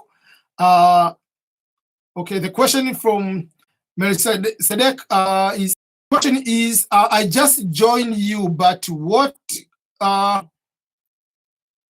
for someone that they only own bachelor degree? Yeah, you have bachelor degree. There is no problem. Once you come here, you can be able to continue. You can be able to continue basically, depending on the nature of the degree, whether you want to get certification here, or whether you want to continue with the master's degree, you can be able to do that. Let me get another question. Okay, there is another question here from Mehir Richard. The question is, I'm a high school graduate. I'm a certified forklift operator, overhead crane operator, end load operator, and excavator operator. First of all, even if you are certified, where are you certified? You are certified in your country. Yes, the certification you are having with work experience, you will add that one, which will help you get the visa as a green card lottery winner to come to America. But to work as a forklifter here, operator, you must get certified here in the US. But the forklifting business, excavator operation, whatever, those kind of crane, they pay very, very good. So even if you have high school forklifting, you can do here, you start getting paid minimum $20 and above, minimum. And it will be easier to become supervisor and the other kind of opportunity you can be at that. So that's what I've been saying, like most of the jobs you are having in your countries, yes, those kind of jobs, they are already here. But most of the jobs you are going to get here in the US, most of them, they require some sort of certification if you want to come here. So even if you are bookkeeping business here in your country, bookkeeper here, sometimes they might require certain kind of training. What other, like most of the jobs, you need to have some sort of training. I don't know how to explain it, but in a very simple way, anything you must have in your does not necessarily translate to come here and work. If you want to come here to succeed, you must agree on two things. Number one is try to convert your education system to here. Basically, it will be better to go for further education while you are here, whether it will be certification, whether it will be short courses, whether it will be something of that nature. Again, your work experience not necessarily translate here. You can be a nurse over there. Yes, it's good, but you must get registered in a registration here to be able to work and be able to succeed.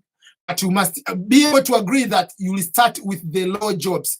You can start working at the warehouse. You can work on Amazon. You can be working into a restaurant. You can be working into a kitchen. You can be working into customer service. There are so many jobs you can be working between $10 to $15 job to start with. But down the road, you will start going up. Don't come here with expectation that you are going to be a manager from day one because you have been a manager in your industry or your work in where you are. I know there are some people in some countries, business like working into real estate is becoming something good. Insurance, people are doing very, very good in different countries, but those cannot just come here and become insurance until and unless you are certified, unless you have license to operate in the state where you'll be staying. Yes.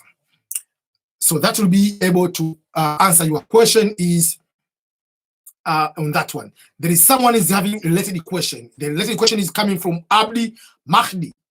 Abdi is asking related question is, if I'm a diploma holder and I continue my education in order to prepare a degree in America, yes, you can be able to do that. Okay, someone is calling me. Please don't call me now.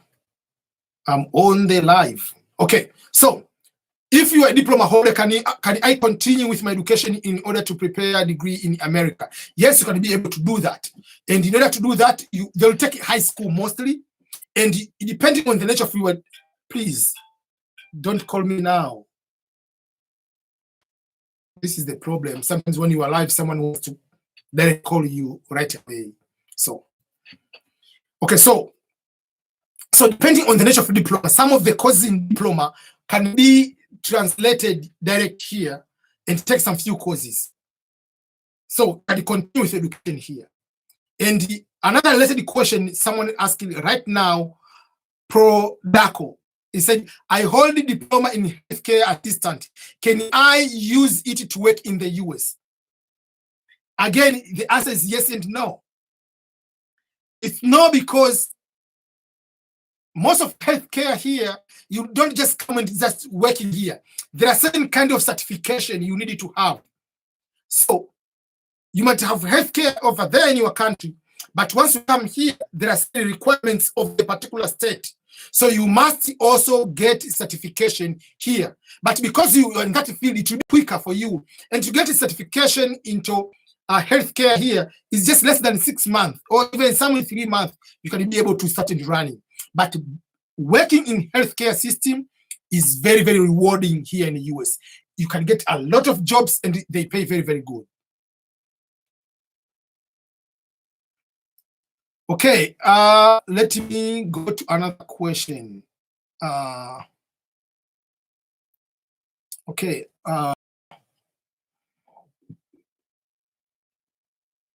Okay, let me ask a question. Is there any question on Facebook? I don't see on Facebook now.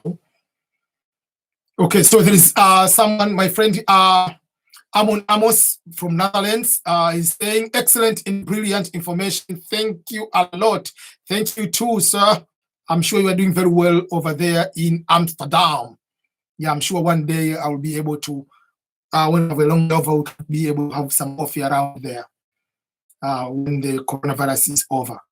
So let me go to another question. I'm sorry, I'm setting few questions because up to now it is 2:36 a.m. here in where I live. Okay. Okay, so let me ask, okay, let me quickly go to, okay. Okay, let me, okay, just quick, sorry. Okay, I'm here to answer another question. And this question comes from Sakadi Haji. The question from YouTube is asking as follows. I'm doing my master's in forestry in China. Will my master's degree be valid if I come to America?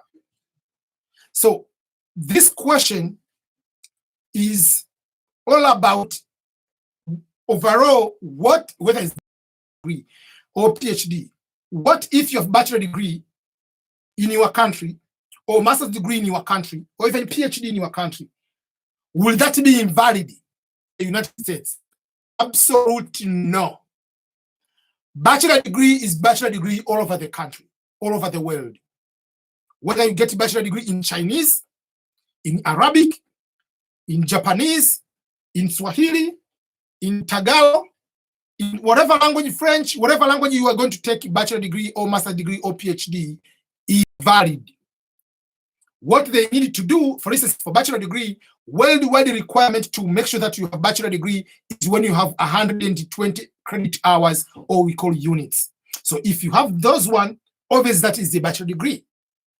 So bachelor degree in forestry, master's degree in forestry, you are studying in China, whether you are studying in English or in Chinese, when you come here, you cannot say is invalid. Masters is masters. You cannot say it's invalid. The question will be, maybe you're appropriate, you can say, will it be easier for me to get a job in this particular area? That will be a different question. But bachelor, master's, PhD will continue to be master's, bachelor, PhD, regardless which country you studied that one, regardless which kind of language you studied. What they'll do, you can do what you call transcript evaluation, which they will just go to evaluate the education of that country to see if that one is the same level of bachelor, master's, PhD, whatever it is. So that's number one. Secondly, which I can try to explain to you, so it will depend. Your bachelor, master's in forestry depends. So if you want to, let's say you are doing master's in forestry and you want to come to America and you're going to live in New York, Manhattan. So what are you going to do in Manhattan with the master's in forestry? Unless others, you go to the states, which they have big forests, they have a lot, like if you go to Washington, Seattle, you are going to the, so you'll be coming, if you want to practice what you want to do in that particular degree, it will depend. It's just like you study, maybe, I'm giving you an example, you are a diver, for instance, in your country, you come to America and you are going to stay in, for instance, you are a diver and you are going to stay in Arizona, in a desert country, a desert state. It's different from, you can go to stay in Hawaii, stay in California, stay in Virginia, all places with the water. You cannot just go and stay in the middle of something, even there is no even lake. So you have to see, there's no that is valid. No, the degree will be valid. But is it easier to get a job? So that will come, okay. I do not know about the forest industry in America, but I know there are bigger states with the forest business. If you go to West Virginia, you go to other states, there are those ones. There are states they don't have forest, they don't do business in the forest industry. That is something you have to know. But is that in the forest industry or business, do they require some sort of certification in order to operate, in order to work? If they need some sort of certification, as I say, I do not know. If they need certification, yes, you need certification in order to excel in that particular industry. But if they don't need certification, they can come and find the states which they have those kind of jobs. So let me give you another example. Let's say you have a degree in oil and gas. I know that is something in a country in Africa or in Asia, people study that one. So if you have the oil and gas degree, if you go to Texas, for instance, you can get better jobs because that they have a lot of oil. It's different, for instance, if you come with a master's degree in oil and gas, for instance, in Kansas, maybe we don't have Kansas, or we don't have, or you have a degree in engineering, but based on mining and the coal, all those kind of things. If you go to West Virginia, you'll be able to do that. If you want to do, you can go to North Dakota. So it depends what kind of degree and which states are marketable. You have to think about that as a bigger picture again. How are you be able to survive and work in those areas? But overall, a degree be degree as long as you come here and evaluate it to make sure that it's a degree, but they cannot say it is invalid. No. They can say maybe you missed maybe 2 credit hours or something like that. But no. don't think that US education is superior to any other education in the world. No, there are world standards about education system. So that's something you need to know and appreciate what you have, and you can know that you can come here and excel with your degree. But again, you need again to maneuver to get better jobs here. For instance, for me to have bachelor degree in Tanzania without having master's degree in the US, I could get jobs, but it will take longer than when I did my master's in the US. So whenever I'm applying, oh, this guy studied in California. So it's just we are in the same page of thinking than, oh, what your University of Dar es Salaam, how do you pronounce that name? Which country? You are going to have so much ways or difficult ways to convince people during the application or during the interviews. So that is something I want to share on that particular question.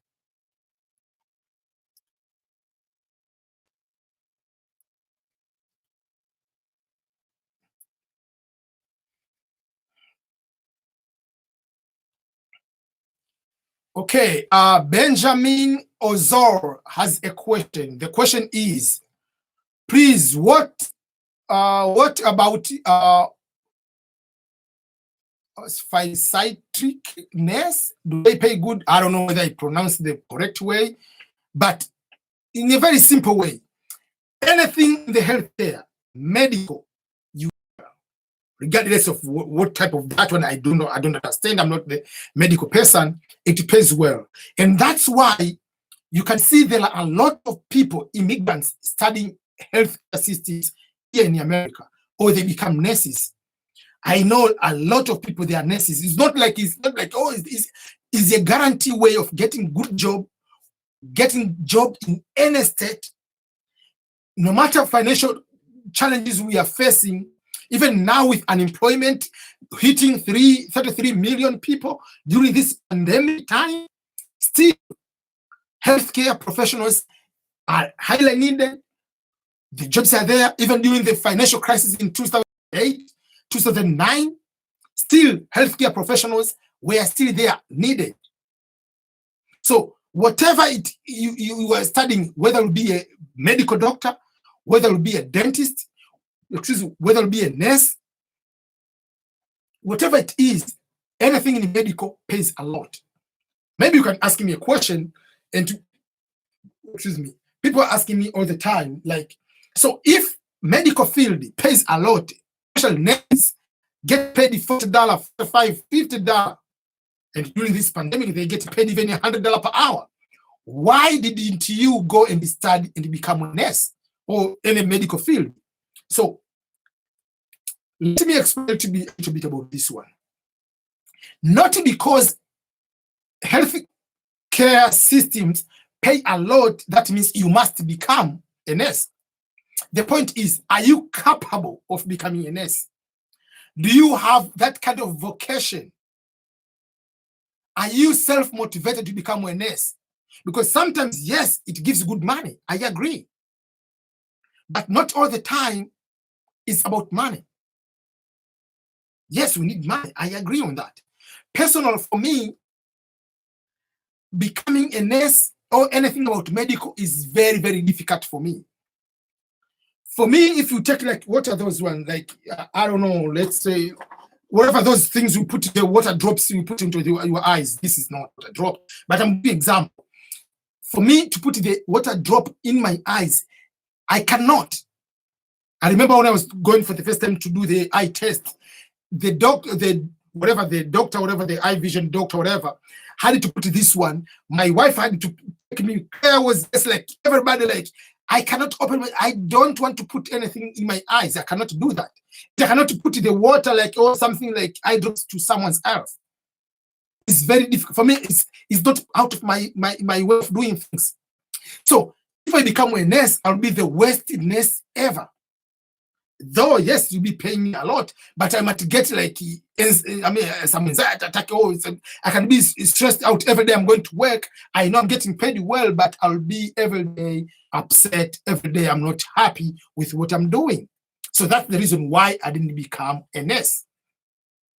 But I usually tell people, if you have passion, you are capable of handling things like someone has a cat to take care of that one. Like, if you are able to do that, I advise you to go and become medical care professional, whether it will be in a dental field, whether it will be into vision, whether it will be into the just nurse, whether it will be any type of doctor, you will be covered a lot well for the rest of your life. The job will be guaranteed.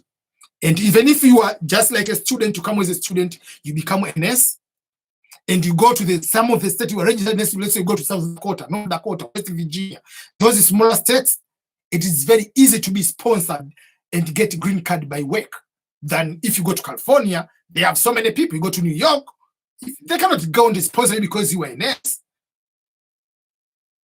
So that's something you need to understand. So if you go and study, for instance, to become dental assistant, it's just something for 6 months, less than a year.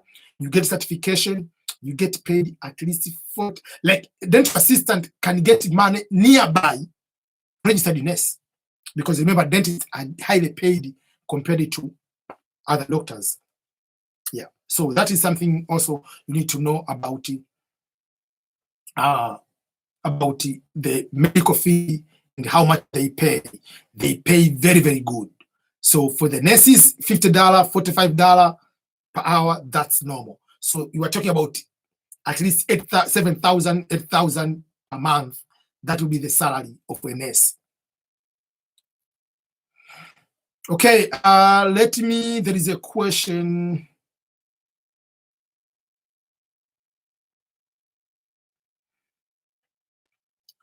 Okay, this question comes from Facebook, because I'm on live on YouTube and Facebook right now.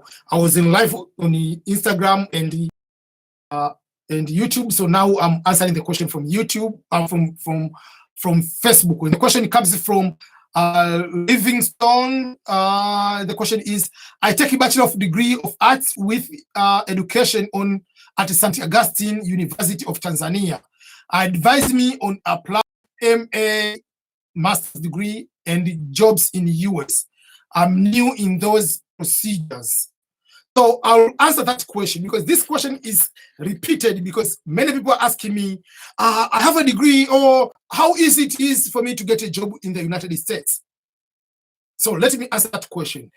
You are asking two things. One is about finding a jobs in US while you have degree in your country. And another one is about master's degree in general in the US. So let me start with the easy, I don't know whether it's the easy one, about jobs in US. Number one is, you cannot average, for 99%, you cannot get a job in US while you're in your country. Why you cannot be able to do that is because in order to work in the US, you must have work permit, because all the jobs, they will say, do you have work permit? Are you authorized to work in the United States? You say yes or no. So if no, why should we hire you? And most of the jobs they're going to put there, we are not sponsoring someone. They want someone with work experience already, work authorization already. And if you have work authorization already, obviously you have social security number. So when Tanzania or any country you are, you don't have social security, you are not authorized to work in the United States. So by default, they cannot hire you. In order to hire someone who is not in the United States, or who doesn't have work authorization and wants to get H-1 visa to come to America, the employer must prove to the Department of Labor that this guy I'm going to hire is an expert. And this job requires certain skills. These type of skills are very, very rare, very difficult to find someone in the United States. So that's why we're going to hire someone who is not in the US. For that case, it is very difficult to go and get a job. And again, there are limitations of work visas to be given. Each year, there are a certain number of work visas, H-1 to be given. And majority of them, they're in science. That's why we see majority of H-1 visa, people from India and China are coming, and most of them in IT business. That's number one, about work in general. So usually I tell people, don't waste your time to go to that route. It will be very complicated. You have a degree. The better way is to come through education. And through education, in a very high level, because I've made so many videos about scholarships, you can go to my YouTube channel, and you've got my YouTube channel. On the point at the top, there is a playlist. There is scholarships in US, there are scholarships in Europe. So, scholarships in general, if you apply for masters, you must have bachelor degree with good results, at least upper secondary class. You must have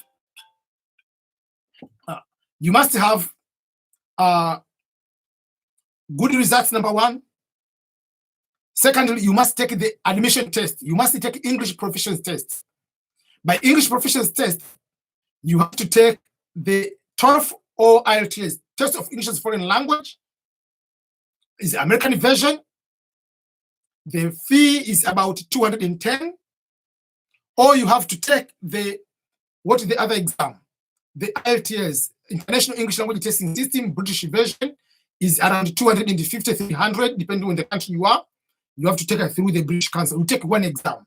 So that exam will allow you to apply both in US and in Europe. But if you want specific to apply in US, you have to take another exam. GRE exam, Graduate Record Examination, which is this exam. Or you must take what exam? The GMAT, depending. GMAT is for management programs, and the GRE is non-management programs. And then in the US, you have to pay for application fee for each university to apply. Versus in Europe, you don't need to apply you don't need to pay application fees. So for that case, what I'm trying to advise you, apply more in Europe than in US, because in Europe, you'll take the English exam and no application fee and no GRE or GMAT. You're going to be able to apply many universities. So that is something you need to know. And you have to apply at least 10 to 20 universities. There is no shortcut to that, except there is no shortcut, there is no exception. Don't wait, I'm waiting for the university which don't require this exception. No. If you want for the scholarships, don't wait for the sympathy. It's a war, it's something you need to go and apply. There is no easy way to succeed. Just go hard way, do every process, every procedure which is required to go through and be able to succeed. I'm sure I've answered your question very well. Livingstone on Facebook Live, you are following me on that one. Okay, let me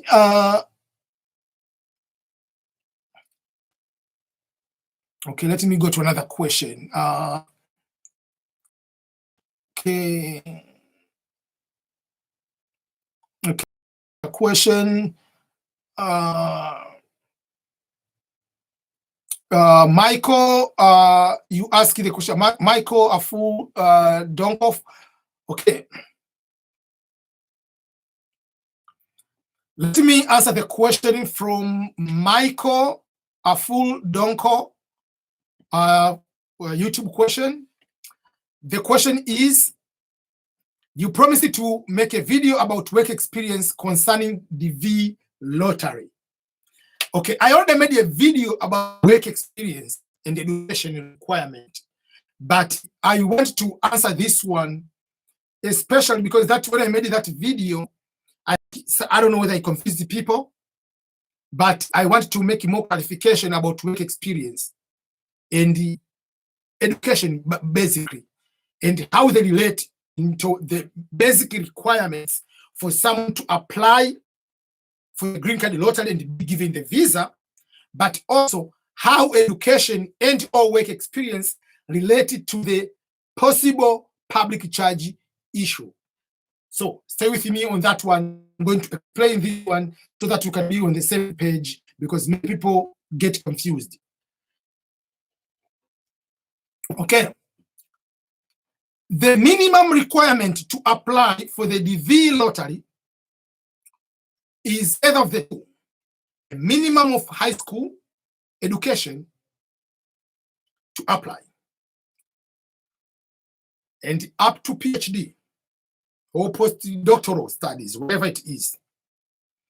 But when they are going to select the winners, they are not going to select the winners that, okay, these are few high school, a few bachelor, don't care. again. But there are some people who don't have high school education. Are they allowed to apply? Yes, they're allowed to apply. If you don't have high school education, because they said the minimum to apply and get the visa is high school education. But if you don't have high school education, you can apply the green card lottery.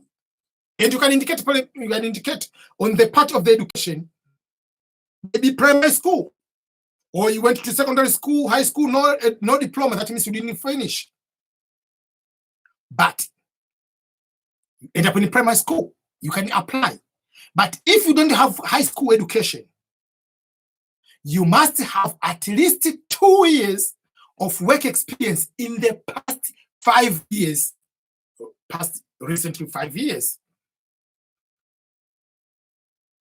So the requirement is either high school education, but if you don't have a high school education, you must have 2 years of work experience in the past 5 years. Work experience can be either paid or unpaid, volunteering, internship, or paid jobs, it doesn't matter. So I'm repeating, when they're going to select the winners, the random selection is based on eligibility of someone coming from certain countries. And if you didn't apply twice, whatever it is, you are eligible to apply and win. The random selection doesn't select or give priority people with years of experience, because in the application of Green Card Lottery, there is no indication how many years of work experience you have. The number of years of work experience you are going to indicate in the DS-260 of a test level of education. And that level of education doesn't play if you win or give you more chances of winning. Doesn't give you that. There are so many people with PhD, masters, they don't win all the time. Apart from that, it comes in, yes, you have high school. Is that enough? Or you have work experience. You don't have high school, you have work experience. What type of work experience? I had a video explaining. They want to have a very reliable work experience.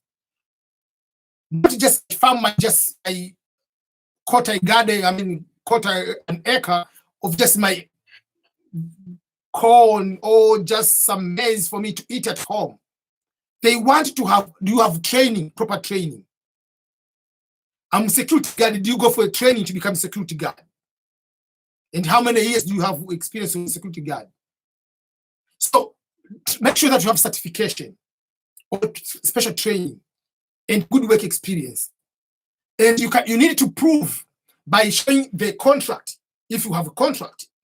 If you don't have contract, you can show even letter from your employer to prove that you have been working. Show you what are your job description, duties and responsibilities. Those ones, they will be able to help you to show that way.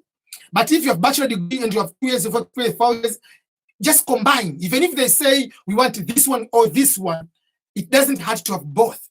Because if you have combination of education and work experience, that helps even for a consular to say this person, even if doesn't have enough money in the bank account, but with a degree with 7 years of work experience, doesn't have money, but this person is probably going to succeed in the US because it's not going to be public charge compared to someone with primary school with 1 year of experience to become a bus conductor.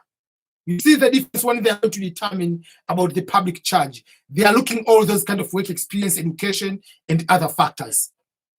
So I'm sure I've been able to answer your question very well. Michael Aful Donko, about the work experience with regard to Green Card Lottery. And I'll go and put at the end of this video, I'll put the link about the work experience video which I made to answer this particular question. Okay, another question. This question comes from, okay.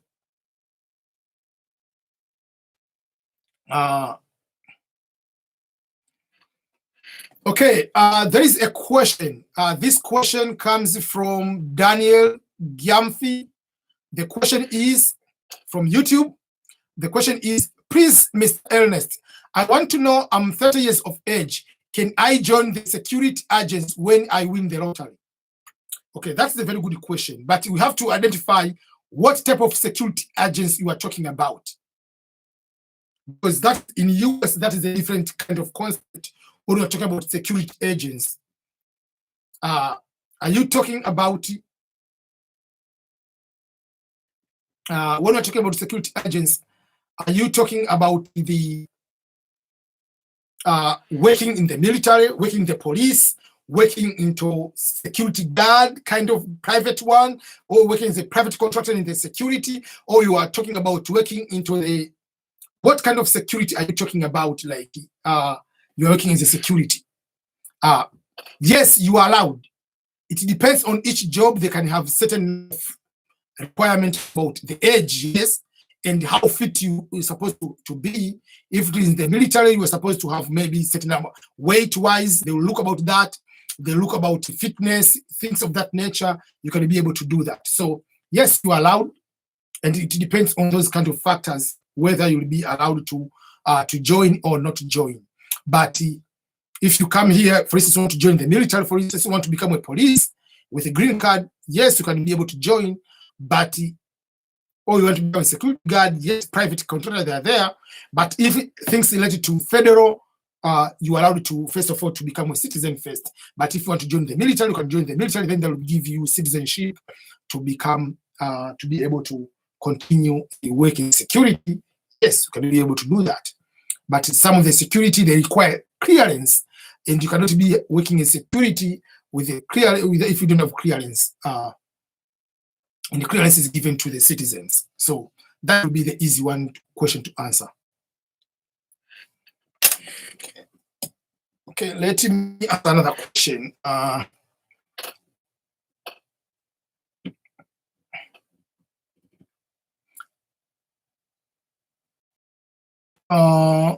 Okay, Ravin, you asking question about, thank you for you answering my question, sir. You must do video about the host as I think. Yes, there is a question I talked about how you can find a host, but there is a video recorded today. I haven't uploaded yet. This video is about the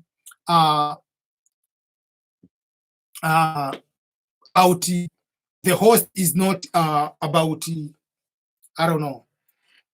I talked about the host of the Green Card Lottery. Host is not your sponsor, to distinguish between his host and sponsor. But that is a very, very good question, Ravin, and a good suggestion that I have to make a video about finding a host. And if I can read your question again, you say, thank you for answering my question, sir, but you must make a video about the host, as I think.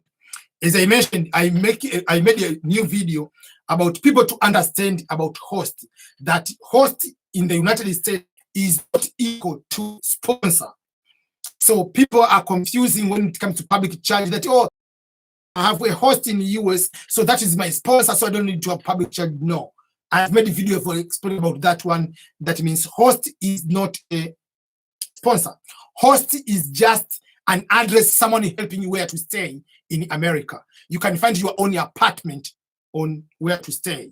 But if I can give you another video or just explaining in detail, because the question is not everybody who is winning the Green Card Lottery is having a friend, relatives in the state who can be able or open to give someone a place to stay.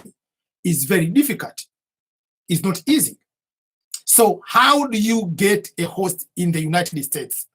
That's something you don't need to do right now before the result, because you cannot start doing right now if you do not know. But soon you check the results, you have won the Green Card Lottery. You have to, if you don't have friends, you don't have relatives, you don't have people you know in America, what you can do will be like the following ways. Number one way to get a host: go to Facebook,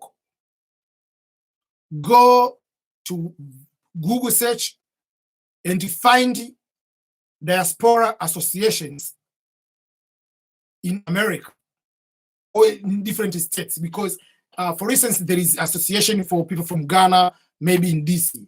There's association of people from Ghana in Texas. There is association of people of Tanzanians in Kansas City, or Kansas in general, Missouri, whatever, Texas, in DC, California. So each state they have, and there is a big umbrella of people of all from one country. There's that one. Or there is association of people from East Africa, or overall West Africa. So that will be the first thing to do.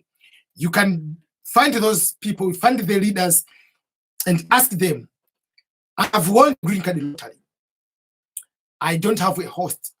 Can you please try to announce in your group among the diaspora if there is anyone is willing to open their house for me to come there? My plan will be I will come there and stay at least a month or 2 months at least to get my feet, and once I get a job and get my social, get everything, I'll get out of that house and have my own life. So that will be one of the ways on how you can be able to start. I believe there are so many people are here, they'll be willing to help you, to host you for a month or 2 months. And then, if it be that difficult, you can say, I'll also, if you are willing to pay, I'll be willing to contribute certain portion of rent, but I will stay to someone who is coming from my own country, so that, or coming from my own continent, I can be able to learn. So can ask a diaspora from India, diaspora from Philippines, wherever, you can be able to know people from your own country. Maybe they can be able to guide you quicker for you to succeed in America. That would be something else to know. Then apart from that, we come to another way to find host. Let's say you are a Muslim. There are Muslim associations in different states here in America. There are Catholic associations. There is Catholic Church. There are Methodist Church, Anglican, Lutheran, whatever denomination you belong. There are so many things. It doesn't hurt you to write to each church you belong in each state, or you can ratify for 3 states. I'm so-and-so, I'm a member of Anglican Church, I'm a Muslim, Shia, Sunni, whatever, from Tanzania, from Liberia. I've won the green card lottery results. I've won. I'm supposed to process for me to come to America. But in order for me to come to America, I must indicate where I'll be staying in America. I do not know anybody.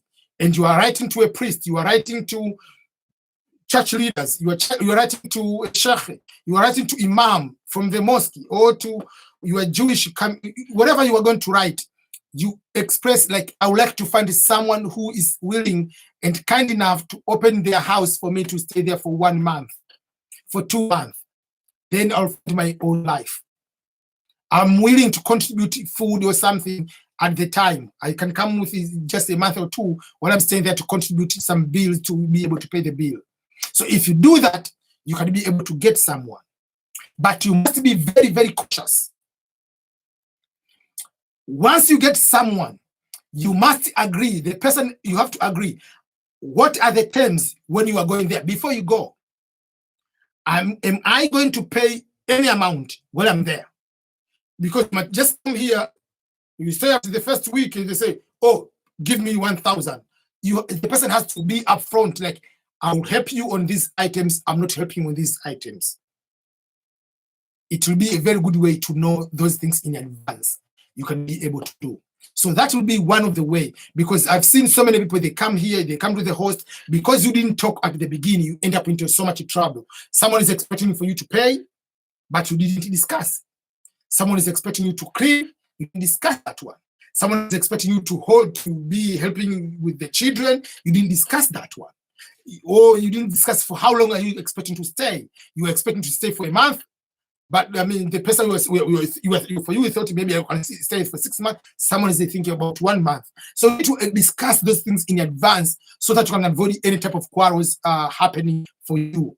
And even if you have a friend, even if you have a relative in America, remember, maybe it's 5 years past. The friendship was the time you were in Africa and the person is here. Things have changed. Better to discuss what do you want me to do in order for me to be having good relationship while I'm staying at your house. That would be something very, very good to go. So I'm sure Ravin Sandau, I've been able to answer your question well about getting the host in America and what to avoid if you get the host in America. But there is a separate video which I'm going to share so about host is not equal to sponsor and how those sponsor hosts are related to the matter of public charge. Okay, let me find another question.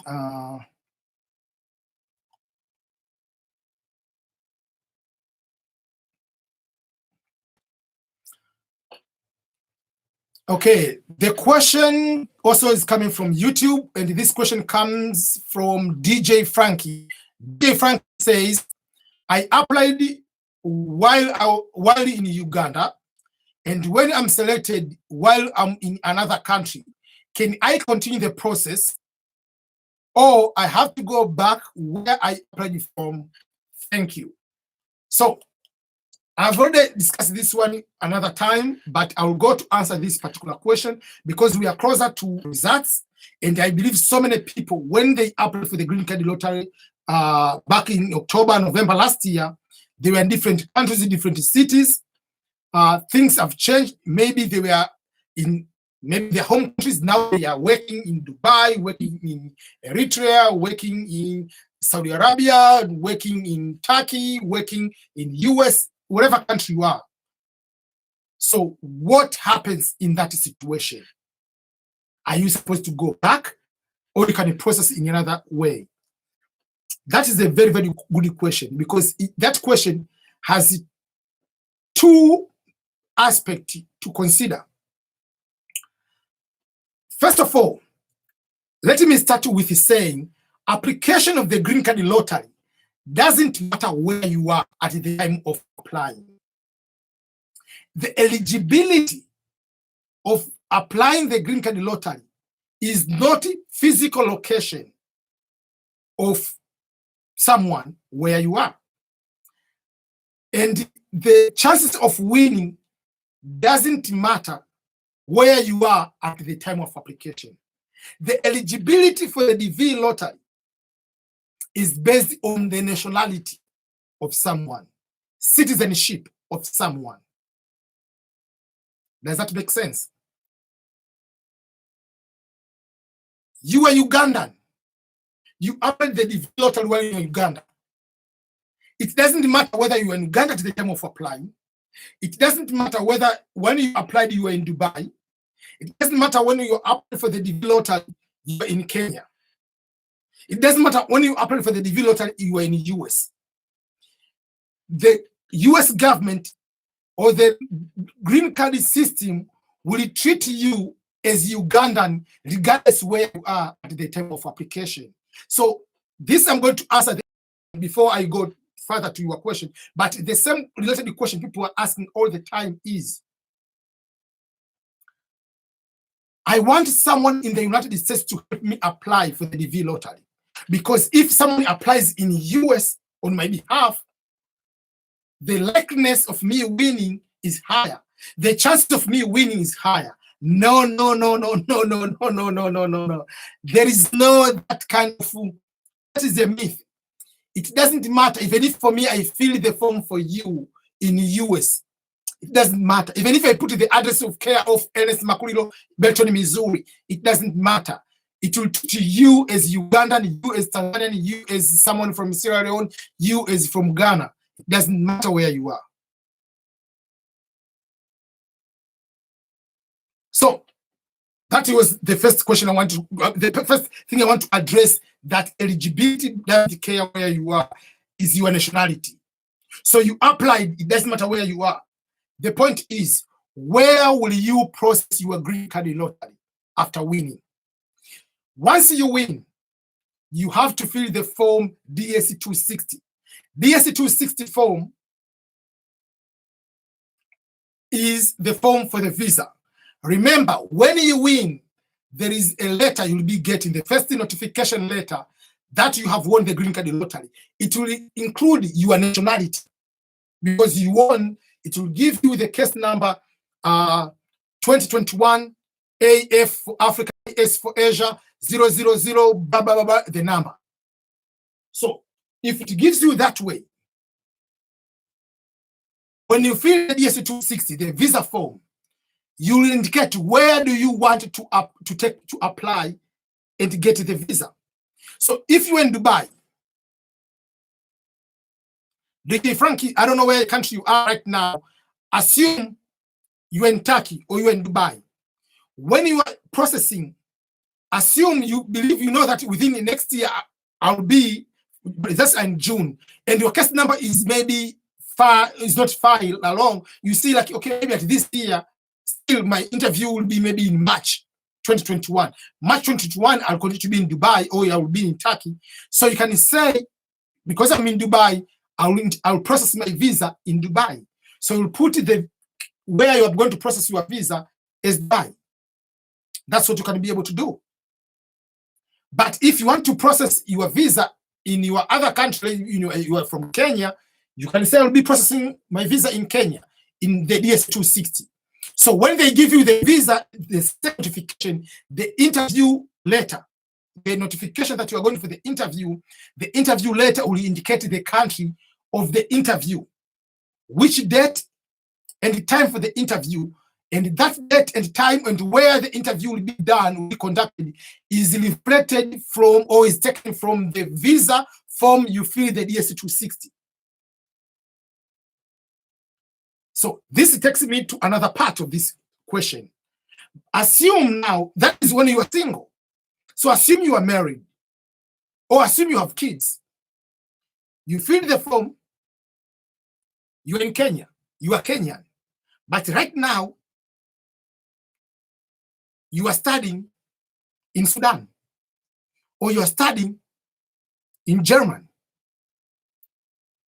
The process is German. But if you are married, you have kids, but your kids are in Kenya, remember the interview with your derivatives. Derivatives are your dependents, your spouse and kids. Remember, your derivatives, your spouse and kids must be together with you on the same date, on the same interview. They are not going to give two interview different locations, that they will interview you in Bonn or whatever, Bremen in Germany, and interview your spouse in Kenya. They're not doing that. So if you see you are doing interview in German, make sure that you have to ask the German embassy to give the visa to your spouse and kids to come with you on that day to be in Germany.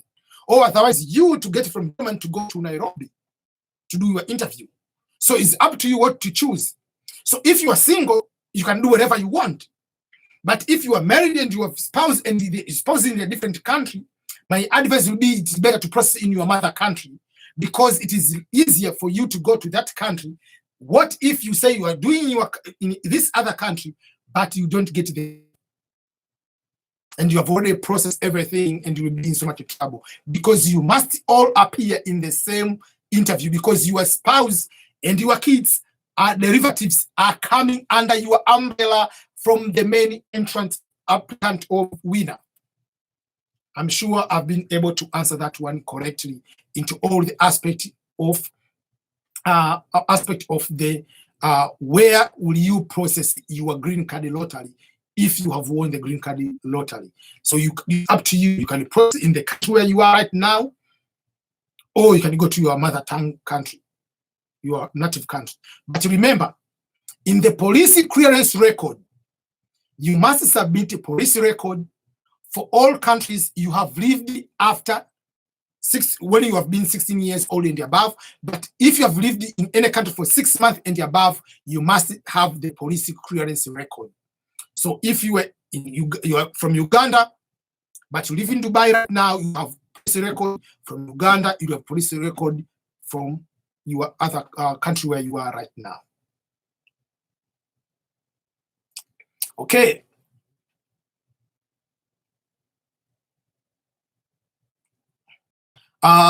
Team McPherson, you are responding to 237. You say, I would suggest you choose another profession.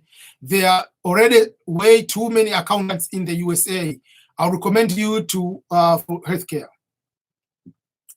Okay, let me respond to that. Team person, you have answered very, very well. The question raised by Gamer 237. Gamer 237 was asking a question about accounting profession, and Tim McPherson has responded that question very, very well, saying the following, which I want to answer to one and a little bit add something on that. Tim McPherson is saying, at Gamer 237, I would suggest you choose another profession. There are already way too many accountants in the United States of America. I would recommend you for another profession like healthcare. This is very, very good answer from Tim McPherson. Why is a very, very good answer? The problem people we are having as immigrants, we are thinking the professions, which is a lot, professions which are very respected in our countries of origin, that always when you come to America, you will have the same respect, you will have the same level of credit and the same level of appreciation. Something which is not true at all. That is something way doesn't apply at all if you want to compare the two. Why is that? Very, very simple answer this way. The priorities, the complexities, the lifestyle of United States is different from Africa, is different from that of other countries. While most of the developing countries, like in Africa, for instance, most of the countries, dental is not the big deal. Someone becoming a dentist is a poor person. You don't get good money because people already have very, very strong teeth and don't care much. And there is not a big problem in teeth. So there are not a lot of people who are becoming dentists in those countries, which is very different from America, where dental is a very big issue and dentists make a lot of money. Let's talk about, for instance, nurses, healthcare system. Most of nurses in our countries we come from, they are not paid a lot. Nurse can be paid $300 per month. Very maximum can be paid $600 per month. But you cannot see many people becoming nurses in our countries because they don't get paid a lot. But here in the United States, nurses are highly paid very well, at least $7,000 per month. So you see what our thinking we have about what kind of profession to have is different from what we have. So I know someone with a CPA in many countries of Asia, in many countries in Africa and Latin America, are highly respected, and there are very few people who have CPA or dealing with the accounting world. So assumption is, if I go to America, I can be accountant, I can be CPA, I'll wear my tie, suit, whatever, I'll get that respect. Is different. So once you come here, it's a completely different ball game. So not all the time, the profession you are doing in your country will directly translate here and get the same respect or get a job very quicker. So be open-minded to be able to change. And in addition to that, I usually give the advice. I remember I had an interview with the Carla and his wife, Astrida. Carla and Astrida are the people who also won the Green Card Lottery, and they stay with me here. One of the interviews I had with them was the issue about what kind of jobs they need to have. One was human resource profession. Another one is accountant by profession. You might go and be surprised that what is working in your country and have that kind of respect cannot just jump here and get the same respect, the same kind of attention, the same kind of about money. It will be different. So better time, learn the industry, know what kind of certifications are needed in this kind of field. How much will I invest in terms of my time, in terms of the training, and how much am I going to get in terms of jobs, in terms of how much I will be able to get in terms of the salary. And what if there are some sort of pandemic like what this is happening? Am I expendable in terms of my field will be fired? That's why people are advising, like Tim McPherson is advising someone to go for the healthcare system, which will be a guarantee of getting good jobs, getting good salary, getting a very big stability overall. So thank you so much, Tim, for answering for me that question. And I'm emphasizing to every person coming to America, don't just come here and thinking that, oh, because I studied sociology, I'll come here, become a social worker, I'll be getting a lot of money. No. There are so many other things they'll be paying here a lot. And there are certain things that a lot over there, here is not a big deal. So there are all those kind of things. So don't just jump, get student loan and just going, I want to do masters in history. What are you going to do masters with history here? Are you going to be a historian? So you have to think about all those kind of things. Yeah. So those are the things I want to share with the particular question about what kind of profession you need to have.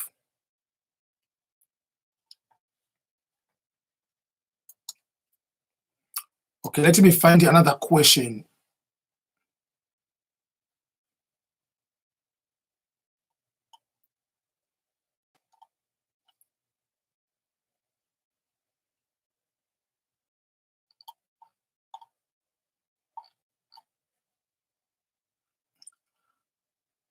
The question comes, this question comes from Ngasam. The question is, God's home police clearance is to verify if you have never been to prison before. So the overall about police clearance, the police clearance is coming from your country. So if let's say you have been living in Tanzania and you're Tanzanian, you have never lived in any country for more than 6 months, you'll have one police clearance record. If you have lived in Tanzania and you went to start maybe in South Africa, you'll have 2 police clearance records. The police clearance record is just to say this person has never committed a crime in your country. Up to that, they are giving you that police clearance record. The police clearance record is not about things you are in America. You are talking about the country, unless others have lived in America before. Obviously, you have the police clearance record also from America. But basically, it's the countries you have lived in for more than 6 months.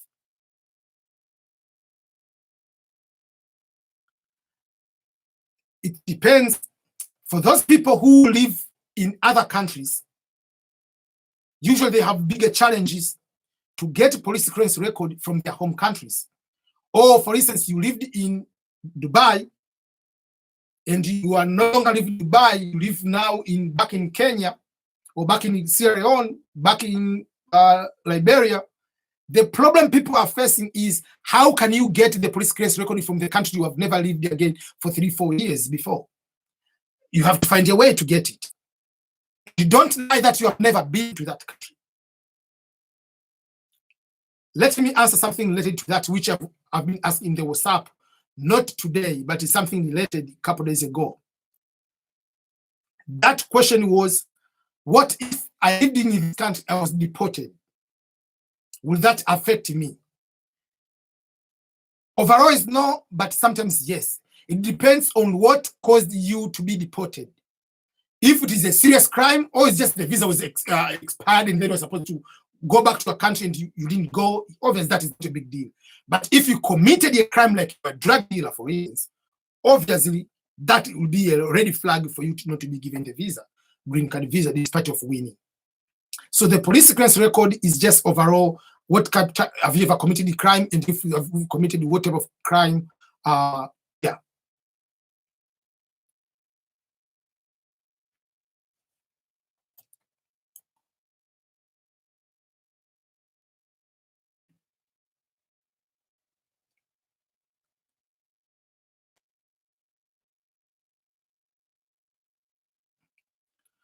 Okay, I'm going to answer the question from Arjun Shan Rose.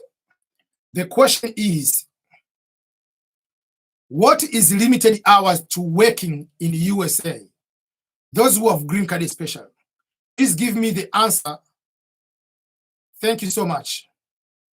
Okay, so this is about working hours, because usually I've been saying most of the jobs maybe you get $10 per hour, $20 per hour, all those kind of answers.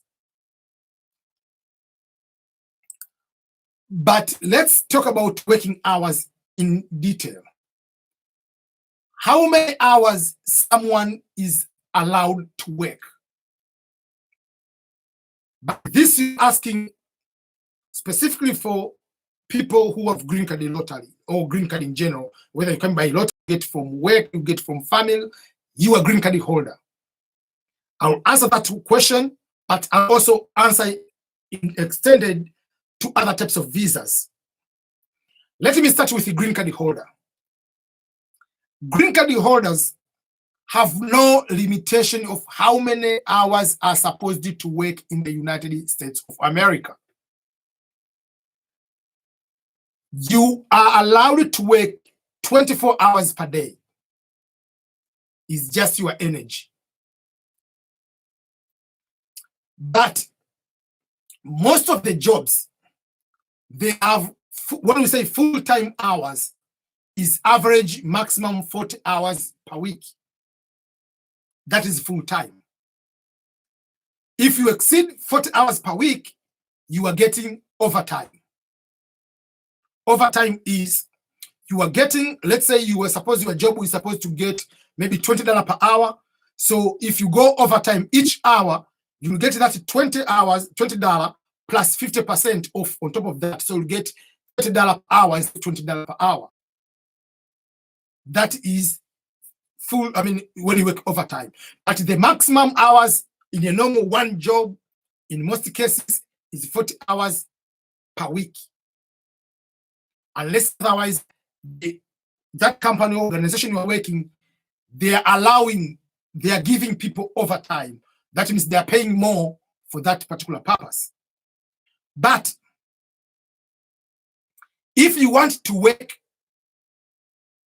2 jobs, you can work 40 hours in one job per week, and you can work 40 hours in another job. You are allowed. How many hours you want to sleep per day, that is up to you. And some people decide, okay, I'll work full-time, one job, and I'll work part-time Uber driver. My own car will be an Uber driver. Or I can be Amazon delivery driver. I can be delivering pizza on my spare time. So depending on what you are able to do, that is up to you. There is no limitation. But if you are a student, you are limited number of hours. You are supposed to work 20 hours per week on campus during the school year. But when school is closed, you can work no matter how many hours you want of campus, full time. That's the difference. If you are coming as a visitor in the United States, you are not allowed to work at all. Even if for me, I'm an American citizen now, if I'm traveling to any country, I have a visa, the visa will say not eligible for work. So that is something you need to know. So I'm sure I've been able to answer your question well. You answered what is the limited hours to work in the US. So most of the jobs they will give, especially for green card holders, you are allowed to work maximum 40 hours. If you exceed some companies, they don't want to give overtime, so they want to, because they'll give more money. Some companies, they are open to do overtime, but overall, it's up to you. If you want to work 2 jobs, it's up to you. It's just your hours, your energy. The sky is the limit on you.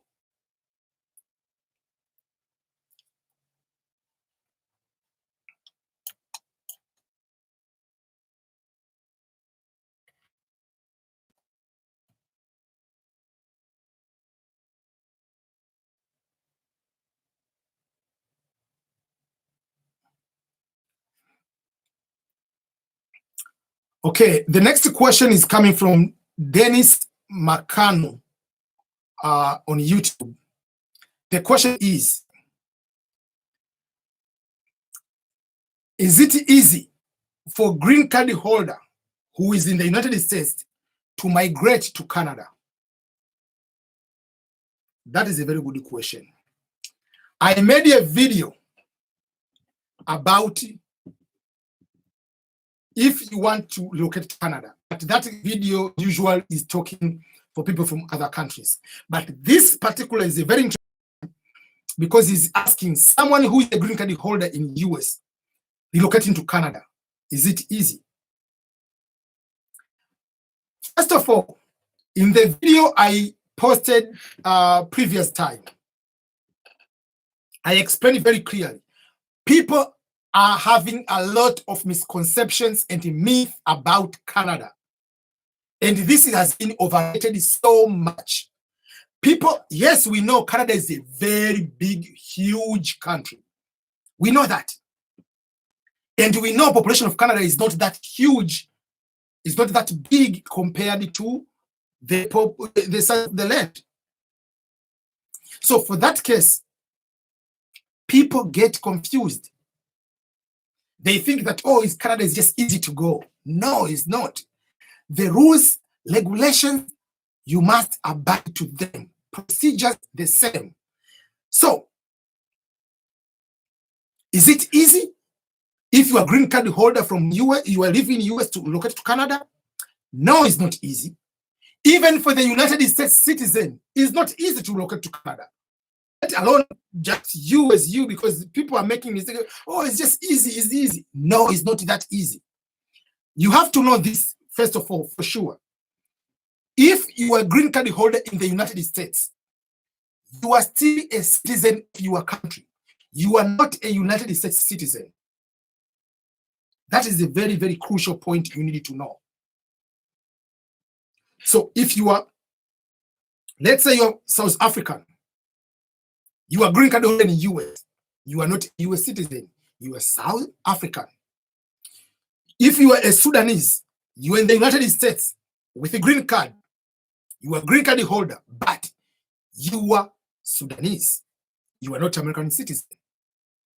So if you want to travel to any country in the world, you must go to apply to get the visa in Washington, D.C. to the embassy of that particular country.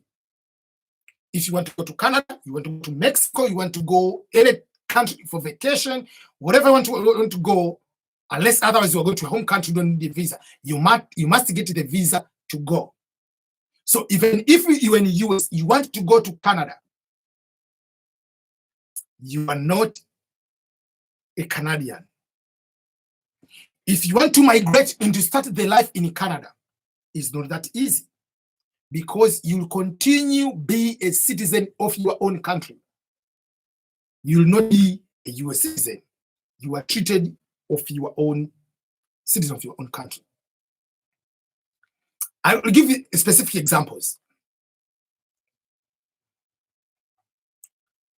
If someone, let's for instance, me right now, I'm a US citizen.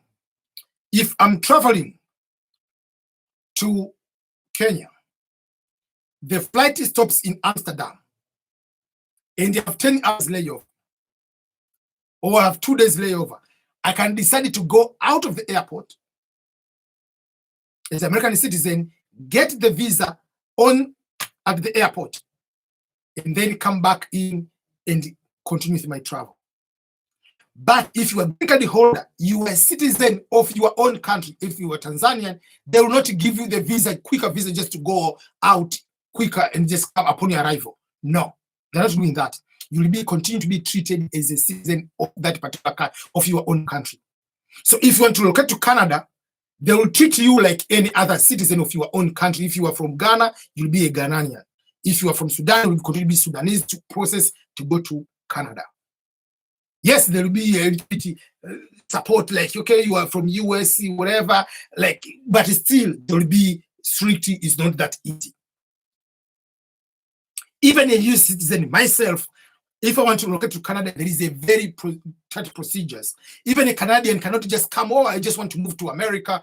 I want just to go and live. Just life is easy. I want to relocate to go and get the job. No, must come here, and there are so many procedures.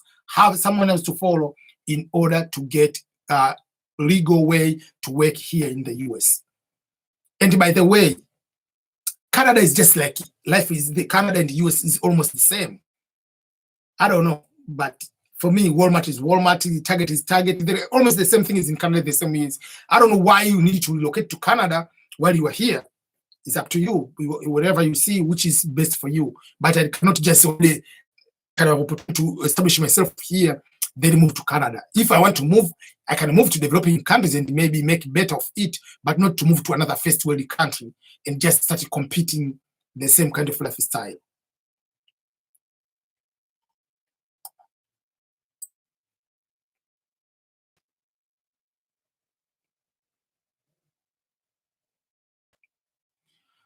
Okay, Gilberto.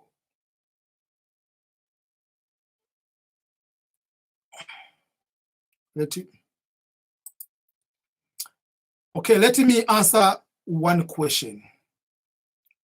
This question will be very, very easy to answer it because it comes from Gilberto. The first, that name, that is the username you are using on the YouTube. The question is, why when checking the EV status, entering my name is difficult? Which name to start with? So when you are checking the green card lottery results, the name which you're supposed to put there, it says last name. So this is very, very critical and very, very crucial, which I want to make it sure people understand. When you are writing your name, this is very important. People get confused all the time. Why people get confused is because, let's say my name is Ernest Boniface Makulilo. Let me write here. Let me write here and show you what does that mean. This is my name. You can see here, Ernest Boniface Makulilo. This is my name. When I register my green card name, it will say Ernest, middle name Boniface, last name Makulilo. But when you apply, what happens will be, when your status will see, the status will say Makulilo, then will be comma, will be Makulilo, Ernest Boniface. So when you are told, write your last name is the name before comma. That is the last name. Don't put your full name. My people, I don't know why they're confused. They are told you, write your last name. They are going to write Makulilo Ernest Boniface. That is not your last name. That's your full name starting with the last name. They say, put your last name. My name is Ernest Boniface Makulilo. When you fill the V lottery, your name will start with the last name. So any name you put it there, and then there is a comma, put that name and don't put that comma. That will be your name. So you'll put your last name, will be Makulilo, year of birth, 1981, then case number, and then there will be that code, whatever you be put there. I mean, you put the confirmation number, and then there will be some sort of the code, and then you can be put there to check. So try and make sure that your last name is last name. Last name means the name you are going to put before comma. That only. Don't put the full name you are supposed to put on the application. This is in developing countries, which most of our countries, the name you use in school, maybe they call you, for instance, people, when I'm in Africa, they call me Makulili of Ernest. So that is my last name. So is the name before comma, that is your last name. But it's confusing people because when you are applying, you put first, middle, last. But when you see your confirmation number, when it is typed, whatever, when you printed it out, when you print out, it is that last, first, middle.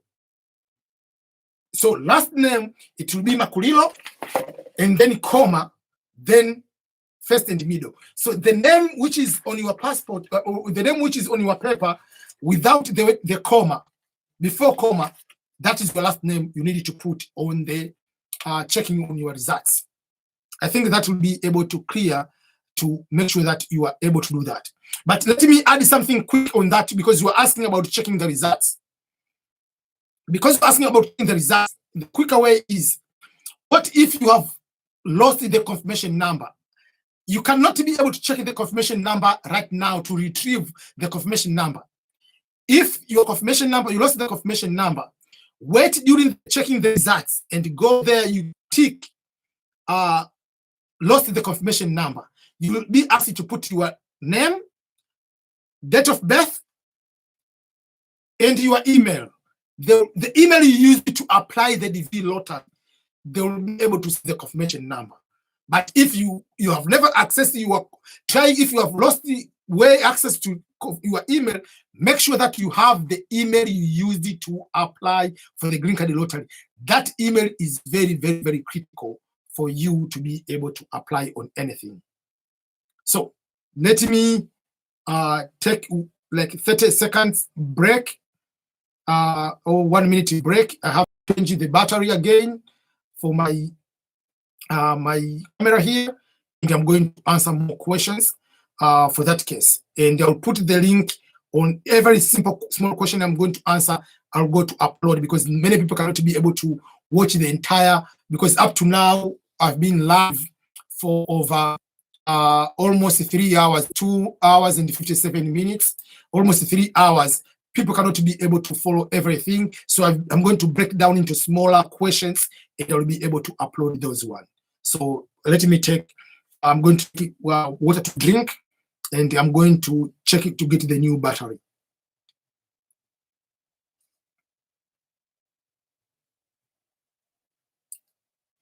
Okay, 1 minute. Let me stop this one.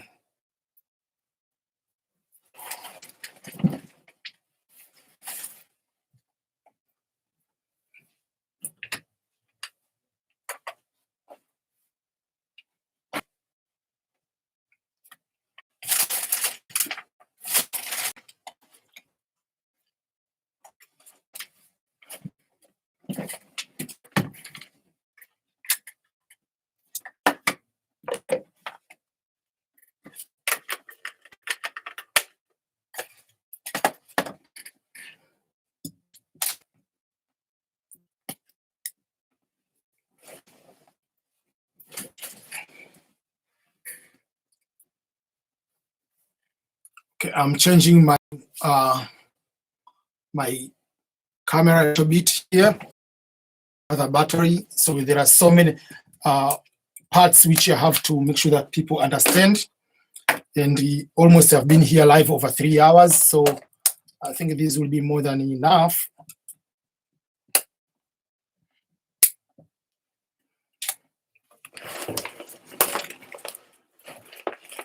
Okay.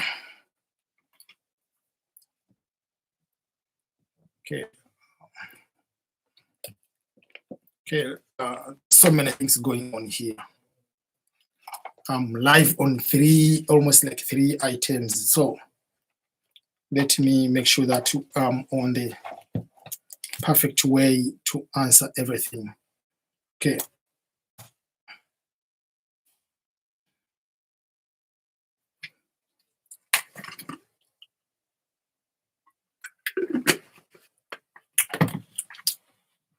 Now it is almost 3:52 a.m. So almost almost it's morning. I haven't slept yet. So I will answer a few questions and then I'll go to sleep. And then I'll come back, be able to answer all these kind of questions. Okay.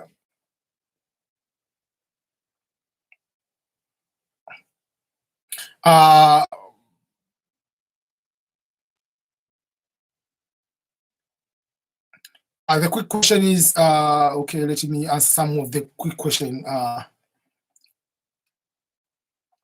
Haridi Musa, you say EBM about the work experience. What if I only have payment slip to prove my work experience? Will that be accepted as my qualification with no approval letter contract?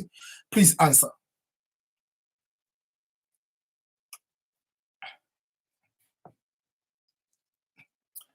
Okay, Haridi Musa is asking the question. The question is very, very important question. What if the question is, let me read it again for those who haven't listened. EBM, about the work experience, what if I only have payment slip to prove my work experience? Will that be accepted as qualification with no approval letter or contract? Please answer me. So let me explain this something you have to understand. The purpose of proof of work experience is just in addition. It's not like to prove that, okay, to say that I worked with this one. The purpose to know that, okay, especially if you don't have good education, work experience you're going to do there is not about they want to see what are the duties, what are the qualifications you have to hold that position. That's the purpose of work experience. They want to bring someone here who can be contributing something to this nation. So if that's the case, they want to find someone who is possible going to come here to excel. So if you bring receipts, whatever, like how much money you made, that doesn't help a lot. Payment slip doesn't help a lot because payment slip doesn't show what kind of work experience do you have or what are the duties and the responsibilities you executed in your job. It will be better even if you have job advertisement and the slip, okay, but the purpose is to show that I have been working on this kind of duties. But if you have bachelor degree or master's, it is a little bit understandable even if you don't have work experience.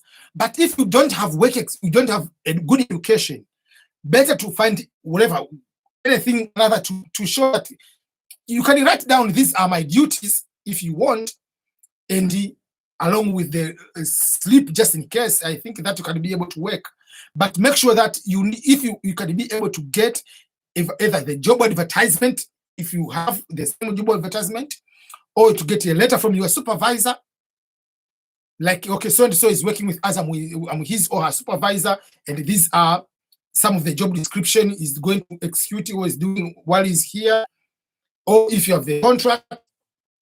Yeah, so those are the things to be able to help you. But if you have very good education, you can put work experience even if you don't need to show a lot of proof like all those letters or other documentation. But if you depend work experience, I just advise you to have all the documentation to prove that. It's just like saying, oh, I have bachelor degree and you don't go with the transcript. How can I prove that you have bachelor degree? So if you don't have high school education and you depend on work experience as the alternative reasons, you must come with everything you have got to prove that you are being able to, you have good work experience. That is what I can be able to advise you to be sure that you consider those kind of things to prove yourself.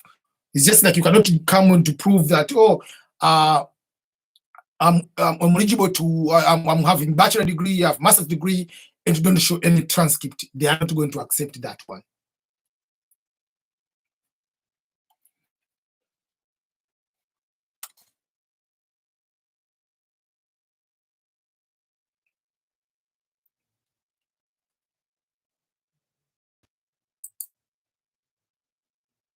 Another question is, Masla Ali, I had nurses and the doctors who went to US to assist in COVID-19. Are they going to be given a green card? Will it affect the V2021? First of all, no. The court is not come to get a green card, but they likely the hospital you are working with, they can sponsor you to get a green card. And if they get, it's not a green card by lottery, it's a green card by work. It's a different system from the green card by lottery. So it doesn't affect the lottery. Okay, let me quickly go to another question.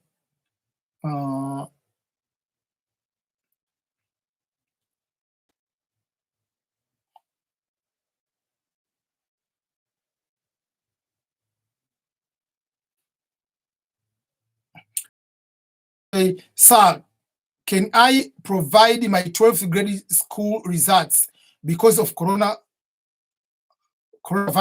I couldn't receive my high school degree, but only I received the exam results of 12th year. Yeah, that will be more than enough to prove. But remember, if you are waiting for the results coming out in June, the coronavirus it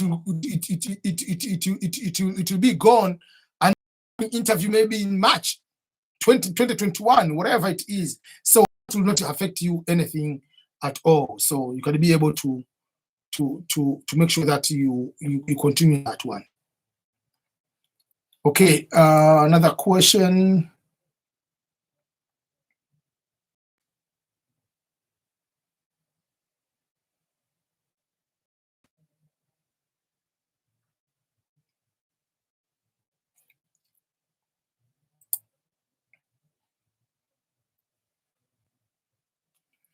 I have another question here on YouTube coming from Isaac Ababio.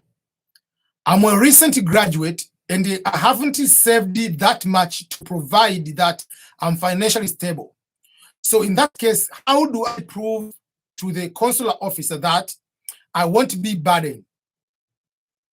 My parents are ready to support me. That's a very good question. I already made a separate video explaining a little bit about public charge, and even here I answered the question about public charge in a little bit, but I can answer that question because that will be affecting people. Remember, consular office is going to treat you as you. You are a graduate, you're above 18. So for that case, we are not expecting about your parents being involved in this deal. If your parents are the one going to support you, let them give that money they're going to support, put in your banking account, and that will be account you are going to show at the US. Your parents or your relative, they want to support you, they give you 10,000, for instance, put that 10,000 US dollar into your bank account. But don't go to the US embassy and talk about my parents will support me. How? You are adult, we are not going to deal with your parents. We want you to promise us you are going to the United States, you are not going to be a public charge. You are not going to be a burden to the US government. And how to prove to them is, I have this amount of money in the bank, I have this kind of education, I have this kind of properties, I have this kind of assets, I have this car, I have this one, I have this one. If the parents want to show you that they can support you, let them, in the business they have as a family business, let them go to register it and give you 50% or certain percent. It's supposed to be in return that you are the shareholder, you are part owner of that company. If they have the money, they want to give you the money to help you, let them not wait until you will come to US so that they can come and give you a certain amount of money to be able to help you. The money they want to give you, let them give you before you put in the bank and show the bank statement that, yes, my parents, they have helped me, my uncle is going to help me, they gave me 20,000 or 10,000 and it is my bank account. So I'm good and I'm able to survive in the US without waiting for the public charge, waiting from the government. So that is something you can be able to do. But you cannot go and just come with excuse that my relative who is going to support me. This lottery, you are going to be treated you as you. If you made a mistake, if you are going to be accountable, it's you. this is a problem which we are having with the developing countries' life. We depend on our relatives and we think that will be okay. Remember, this system is different from coming as a student. A student, you can come, yes, my parent will be able to pay for school fees and you show their bank statement. But this time, you don't need to bring a bank statement of your parents. Bring your own bank statement. The parents need to give you money and to put a bank statement if they want to help, if you want to support them, they want to support you, that's what they can be able to do. I'm sure that will be able to support you on that kind of aspect. Out of that, don't expect sympathy at all. The consular will consider even your education. You said you are recently graduated. They are going to consider what level of education have you graduated. Have you graduated with bachelor, master's, PhD? Are you graduated just with high school or primary school? What is the level of graduation you are talking about? And how will that be play part in the United States, not to be a public charge? So they are going to consider so many things to make that determination. So I'm sure I've been able to answer that question properly to you.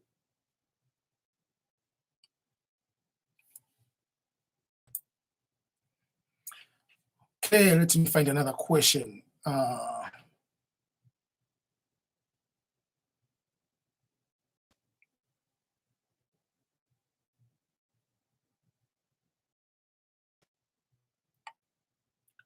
Okay, Nam Naruddin, you say, hey, so my name is Nawad Abdul Maumin, I think. I put my first name as Nuran and Maumin is last name.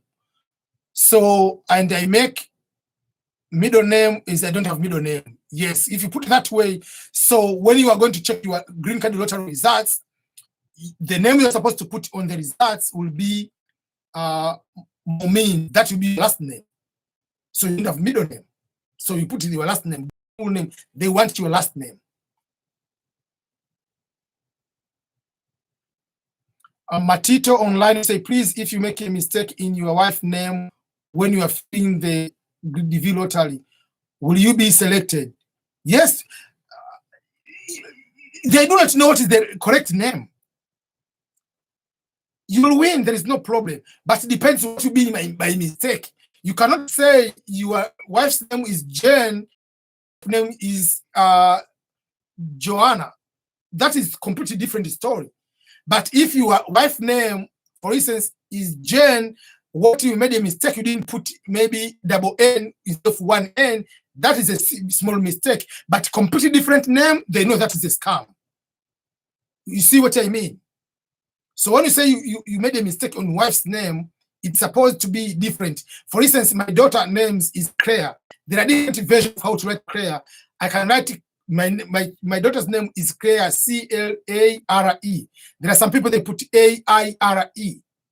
Or my son's name is Benedict, but when we put a K instead of C. If you put a mistake of putting C, that is a small mistake. But I cannot say my child's name, I put a mistake instead of name put Benedict, I put Emmanuel. No, that is not a mistake. That you will be denied, obvious, because they know you are scamming the system.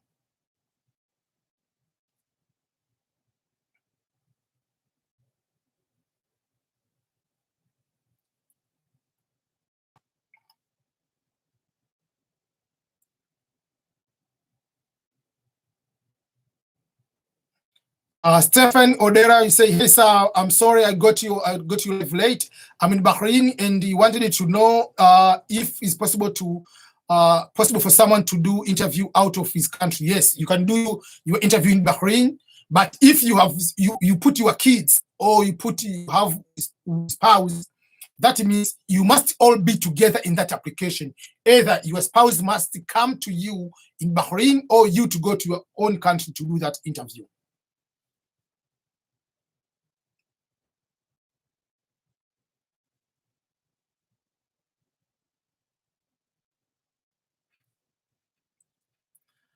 Okay.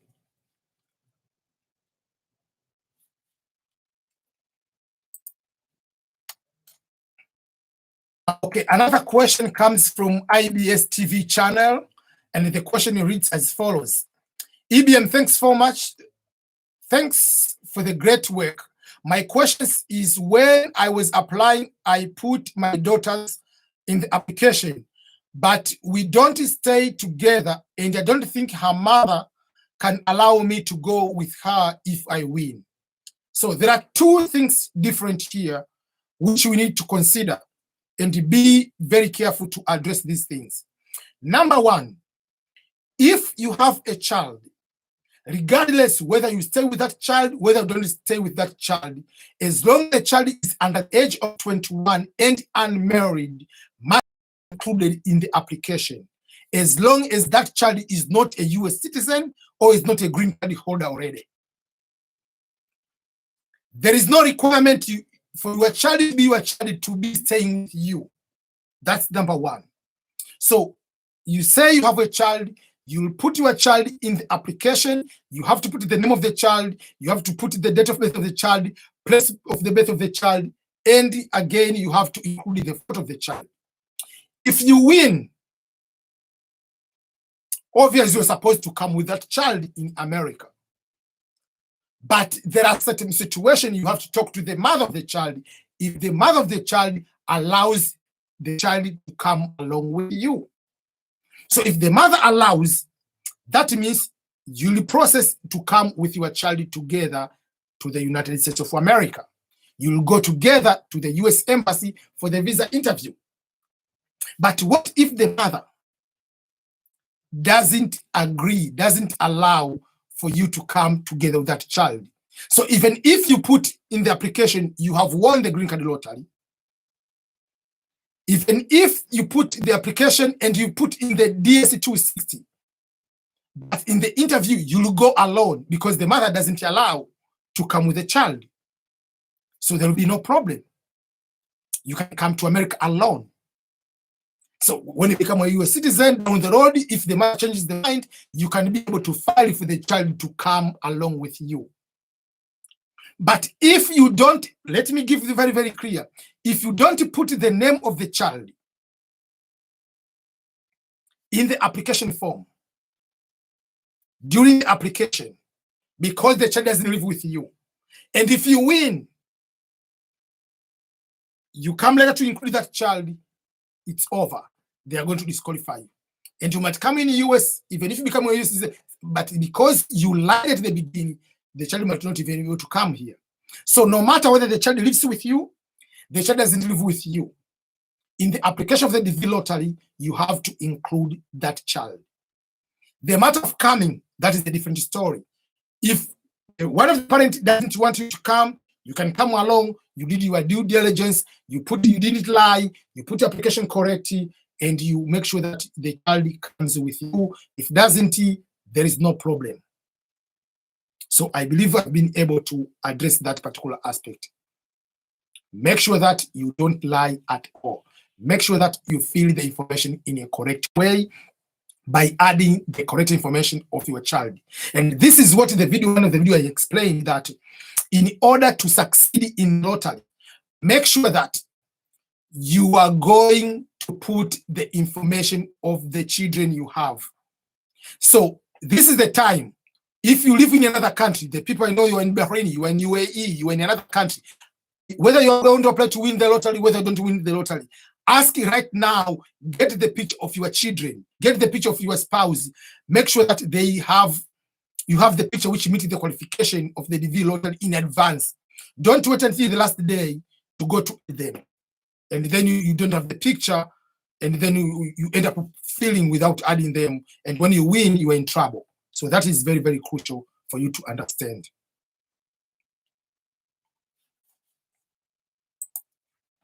1 minute, a little bit.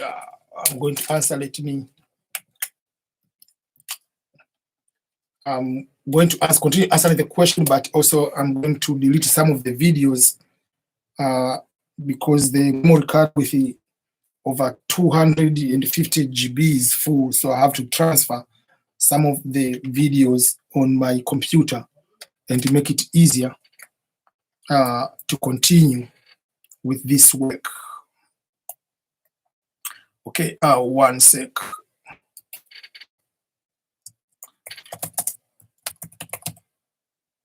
Okay, Sorry. I'm doing so many things at once. Sorry, everyone, if I'm making your life very, very difficult. Sorry.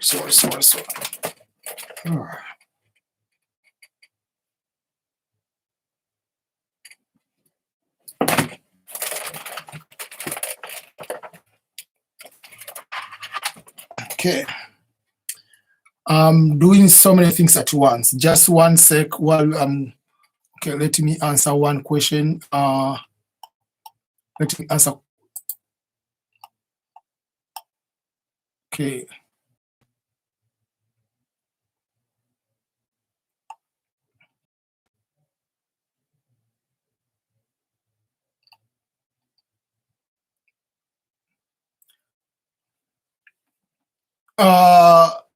Skygang TV, you ask, I have nobody in the US. I only watch your YouTube videos. Can you help me with accommodation? That is big no. It will be impossible because so far I have almost 3 or 4 people staying with me. So those are enough. My nephew stays with me, but at the same time, my Kala and his wife and his 4 years old daughter, they stay with me, so I don't need to add more people already in my house. So that will be impossible. But I've already explained different ways to find someone to in the US. But for me, to be honest, that will be impossible to be able to do that. So let me be honest on that. Okay, sorry. Is it making me complicated my life?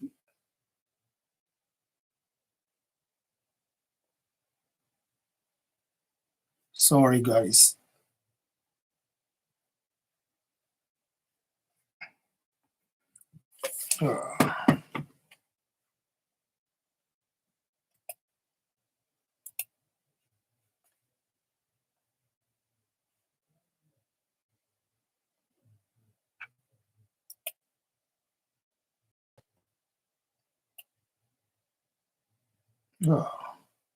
My life is getting complicated now. Okay, let me ask some of the question.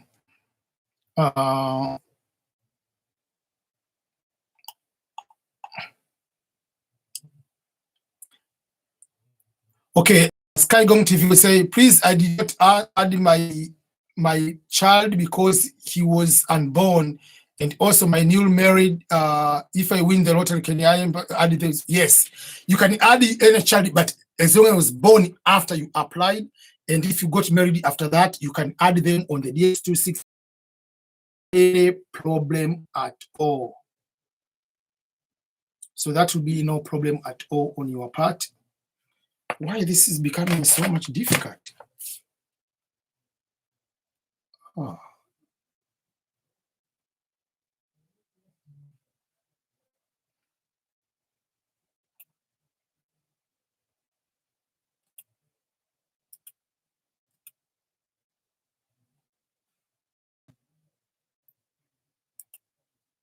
Okay. I'm sorry for a few. So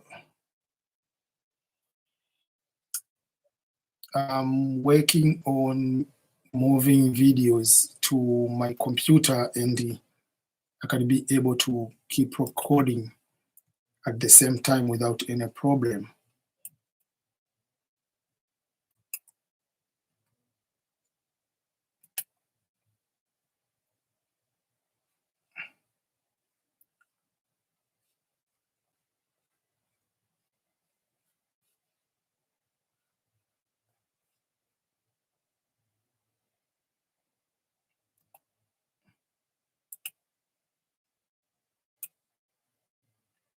Okay.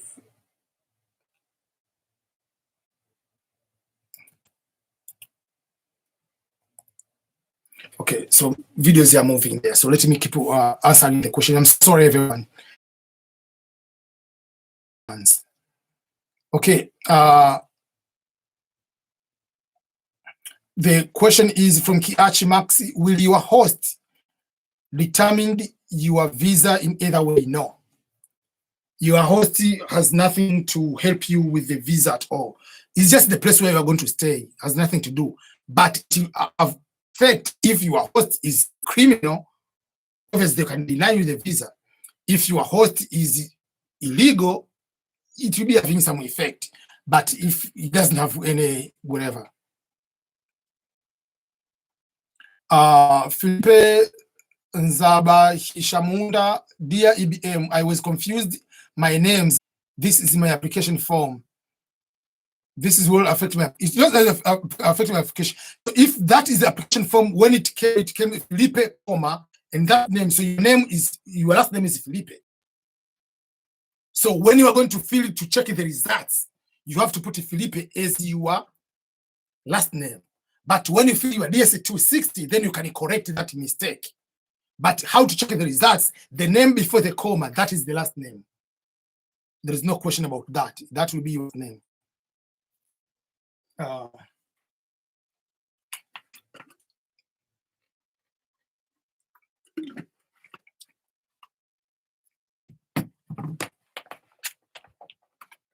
Okay.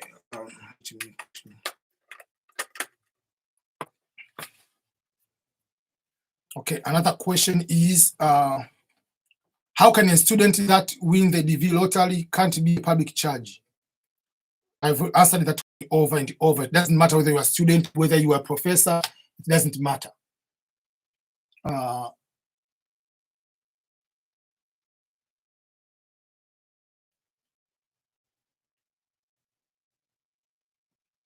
Okay. It doesn't matter whether you are a student, wherever you are, it doesn't matter.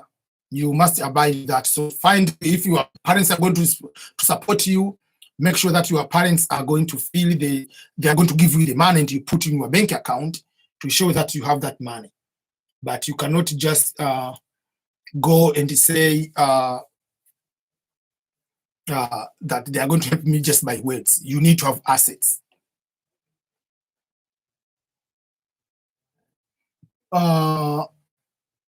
Gabriel, you are asking a question. How may I suppose it to check this application DV 2021? Is it the next year or no? It is this year, June 6th. Already you have been answered that one.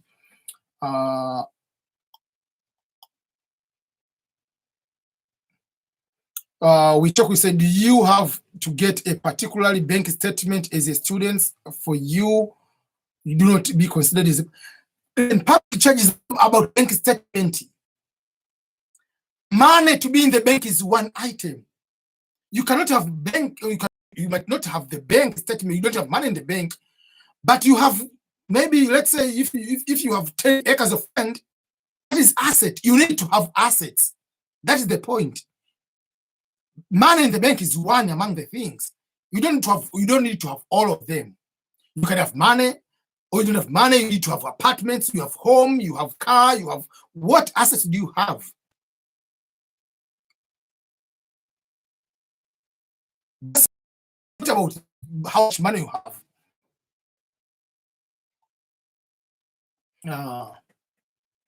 What revenue asking? What utilities expenses that have to be spent in the US? So utilities. Firstly, when you talk about utilities, you are talking about water, electricity, internet, cooking will be gas, things of that nature. So it depends on, like, are you in the state where it is a small state? Are you in the state where it is just like too hot? But average electricity, water and electricity, it depends. It can be each one $100 per month. Like water can be $100, depending on, are you alone or your entire family? If you were just alone, can be $50. If you are living in the entire family, how many people are taking shower per day, for instance, it will be more money because if you are just alone. If you're talking about electricity, obviously it doesn't matter if you are using heater or air conditioning. That doesn't change whether you are one person, whether you are many. It's just going to heat the entire house. So those are the things which will be determined. But internet, again, it doesn't matter. It will be around, if you're using internet at home, it's just like about $20 to $40 per month. Sorry, I'm just moving some of the videos.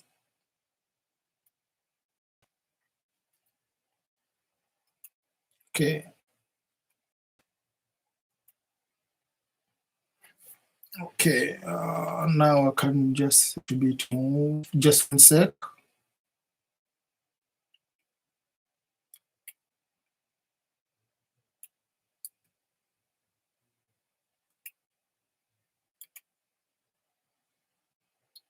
One sec, people. I'm sorry. I'm deleting some of the videos so that I can have space on my memory card.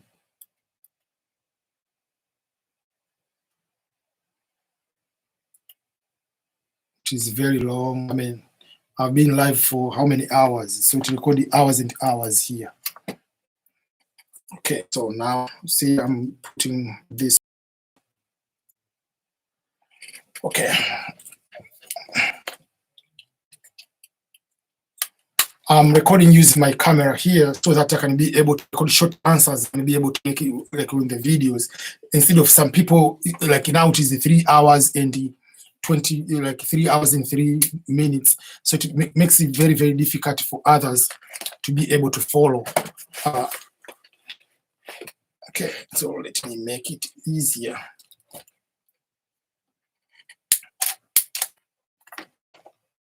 For some other people to be able to follow.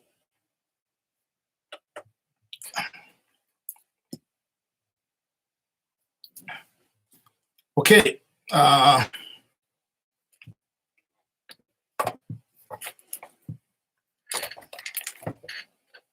Okay, I'm sorry, so many things going on at the same time.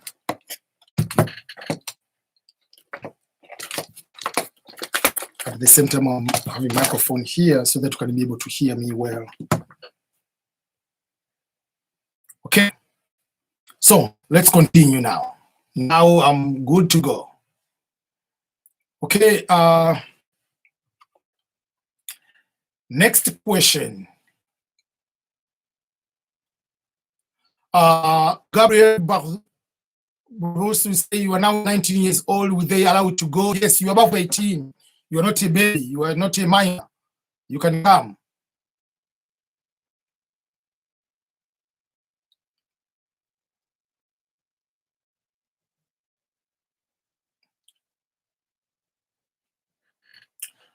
We have a question from Wito. Question is, I'm going to be 21 years old this August. I'm going to be selected under 21 years old. There is no problem with that. As long as you're above 18, you're not a minor. That is something you need to know. But it's something I'll have to explain to the parents. So if, let's say, you are a parent, your child maybe was 19 years old at the time of application. So you can apply, you as a parent, you say, maybe I'm married and I have a child, and the child is under the age of 21 and married too. So you put the information there. As a father, you are doing that. As a mother, you are going to apply as a main applicant to say, I'm married to this person, and you have a child who is 20 years old, who is 19 years old, so and so. If a father wins, comes with the wife and the child who is 19 years old. If the mother wins, you come with the husband and you come with the child who is 19 years old. And because the child is already 18 years old, if the child has a minimum of high school education or 2 years of work experience, a child can apply in his own or on her own as the main applicant. In that case, if a child wins, will come alone because it's adult. But that way, that person has 3 chances of winning. The first chance is if the father wins, will be coming as derivative or as dependent. If the mother wins, is come as dependent, but if he wins on his own or her own, will come alone as a main applicant. So that is what I can be able a little bit to explain about the issue of children under the age of 21. As long as you are adult at the age of 18 and above, you can apply you as main applicant, but also you can be under the application of your parents. You'll have 3 chances of winning. Just like how I explained, just like how I explained previously that people who are married have higher chance of winning, is not just higher chance in terms they apply, the US government wants many people who are married here. No, you have higher chance because you have 2 chances. In a normal way, single people, you have 1 chance of winning.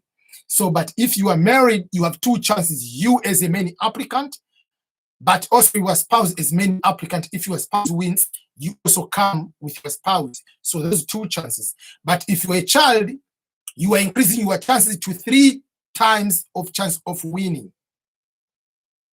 You see how it works? Something very interesting again, how a child can increase the chances. What if, let's say, let me give you another scenario. There is husband and wife. Let's say you are a child 19 years old, but you live with your stepfather.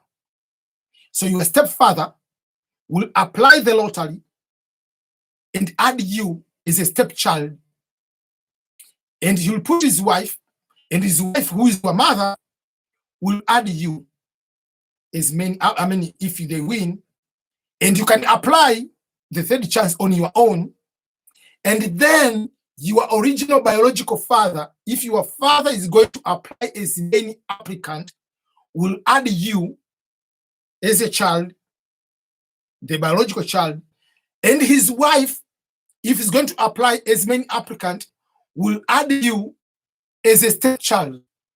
So on that situation, you'll have 5 chances of winning. But many people do not know how these chances play. So a stepchild is supposed to be included. So if a stepchild is supposed to be is allowed to be included, meaning you have more chances of continuing winning without any particular problem. That means if your original father, biological father wins, your stepfather, stepmother, whatever is, you are allowed to win. So that is how you increase the chances of winning the DV lottery if you are under the age of 21 and married.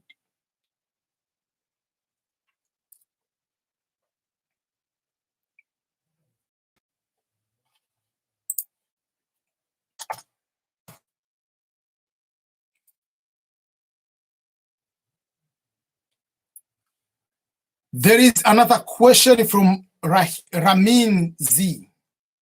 Why did you move from California to Missouri? That is a very good question. Originally, I came to America in the year 2008. When I came to America, I came direct and I studied in the state of West Virginia. But I had to do my orientation. First of all, 1 week orientation in California. I did my orientation at Stanford University in San Francisco. That is where I did my orientation. After 1 week, I went to West Virginia, which is one among the poorest, cheapest states in America. And I was there as a university professor for 1 academic year, from August 2008 to May 2009. At that time, I was teaching Swahili language and African culture to Marshall University, which is in West Virginia. After that, I was trying to find different scholarships, and among the scholarships I got was at one among the most famous universities in California, University of San Diego. So when I went there, I did my master's in peace and justice studies or conflict resolution.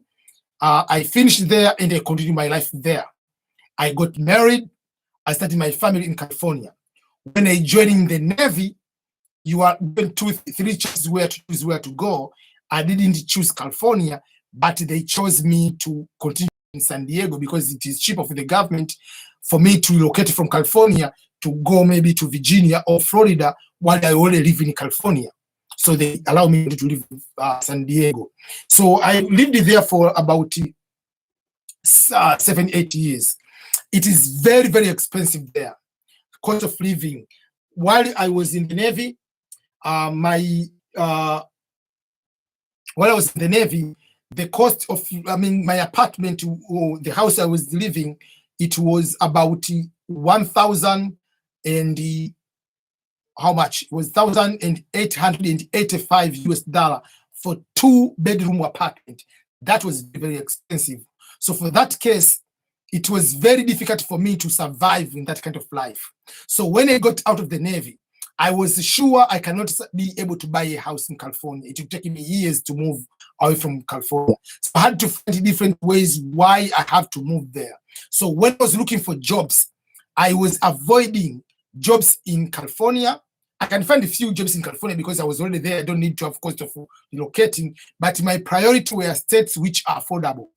So I want to apply very full-time jobs, especially in New York, in DC, Maryland, Virginia, Hawaii, few jobs in California. So I was looking for jobs which are very, very stable in affordable states. That's why I was able to move to California, to come to here in Missouri. So when I got the job, I applied for the job in one of the non-profit here.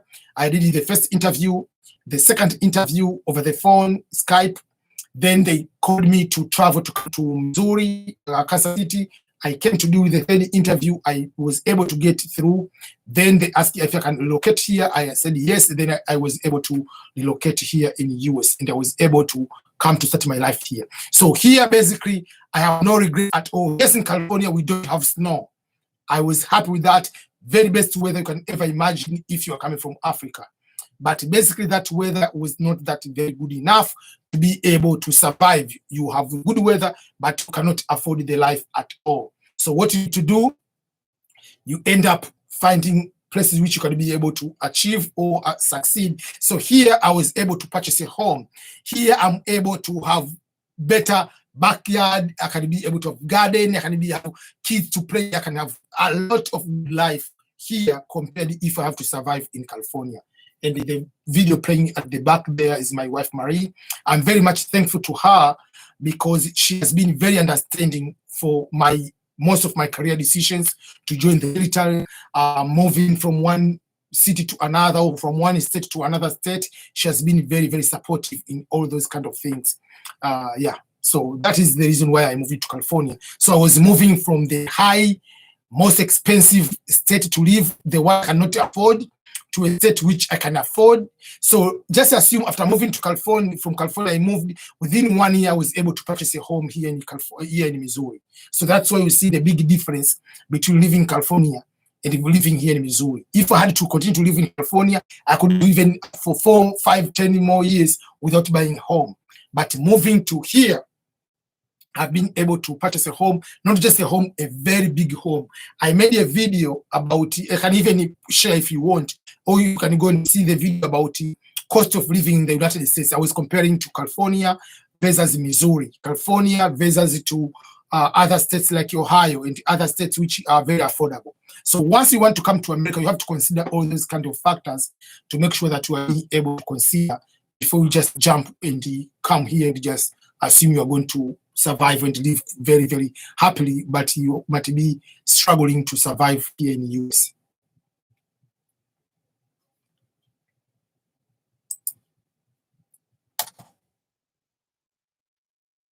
Let me find another question. Carl Hunterfield, you say, I've never been in the US before and I have no friends, relatives at all. So where will I be staying? I've already answered that question.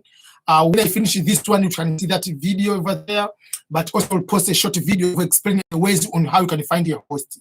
You have different ways technically can be able to find host. I've answered that one. We ask the question, which state are more cheaper than others? I've said like, overall the biggest, the states like California, New York, Maryland, Virginia, those are very high or expensive states in Hawaii, very, very expensive. In Illinois, the city of Chicago is very, very expensive. If you go to Massachusetts, Boston is very expensive. But the majority of the rest of the states, especially the middle of America states, are very affordable. If you go to what other states? Alabama, you go to Louisiana, you go to up a bit up to Texas, they are affordable. Florida is expensive. Yeah. Sabum Humphrey, you say, what will happen if I win the lottery but don't have a host in the US? That means, how are you going to finish the DS260? One of the area of DS260 requirement, you must put the address where you're going to stay. So whether you're going to find an apartment is up to you. But if you don't have a place to stay in US, that you cannot finish the DS260, you cannot submit that one as a complete application. So that means you cannot be able to come. So that's why I've been explaining. There are so many ways on how you can find these hosts. Go on YouTube, Instagram, find people. Go on, find like diaspora from your country. Go to church, go to the mosque, find. If you cannot find, then US is not for you. I cannot, because you must find a place to stay. You cannot come here and be a homeless. That will be the one way to prove that you are not coming here and you are going to be public charged, so they're not going to be giving you the visa at all. Does your car count as an asset? Yes. As work as asset is allowed to use that one. The question is the Michigan state expensive to live in? No, Michigan is more affordable. Unless otherwise you are going to live in Detroit, as Detroit is a capital, whatever bigger city. How can a student in Africa have bank statement, land and house? I don't know how. There are some they have, it's up to you. I don't know. Depending on what kind of student, but the point is you must have those ones. If you don't have, they're not going to give you the visa. Remember, they're not going to feel sorry for you. So if you, that's what I'm saying, because the next question will ask me, how can I get the flight ticket? I cannot help you on that. So if you're going to ask your village, your relative to give you money to put in the bank, that's up to you. The land, if your grandfather gave you the land, just show you are given the land and the title deed is yours. So don't take it as excuse because you're a student, you must be poor in Africa. No. There are some of the students are very, very rich. It's just like in the US. It depends what will make you, it depends basically on so many factors, like, but being African or being a student doesn't make you to be a poor person or something like that. No.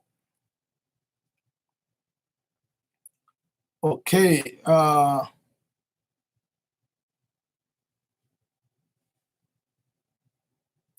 IBS TV channel say, thank you for your answer. My question is, I'm a gym instructor here in Uganda. You get that job in the US. Yes, it is possible to be a gym instructor, but remember, you must know a lot of things because the equipment you are using over there, I don't know whether the same equipment you have here. I don't know how complex that the gym is, because you cannot teach someone you are using just a treadmill and running around in the forest or just using the tires, whatever. You come here, there are so many updated equipments.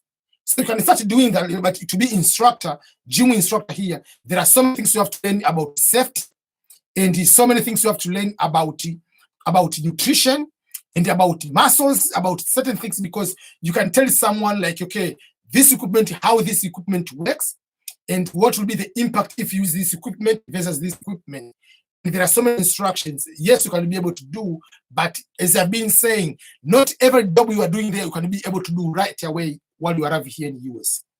You have to go and learn a lot of things, because someone can come here and want to be doing a lot of maybe certain kind of muscles, You have to know what equipment are designed for that, because each equipment is different on what kind of impact is going to bring to your body. So I don't know if your gym has all the equipment or just a local gym with fewer equipments.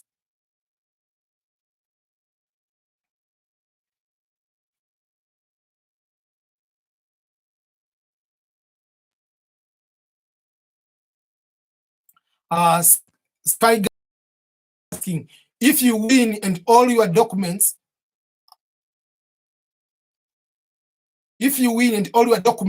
document is being given to you, can you move to Canada for holidays or come back to your home country and go back? Yes, you are allowed.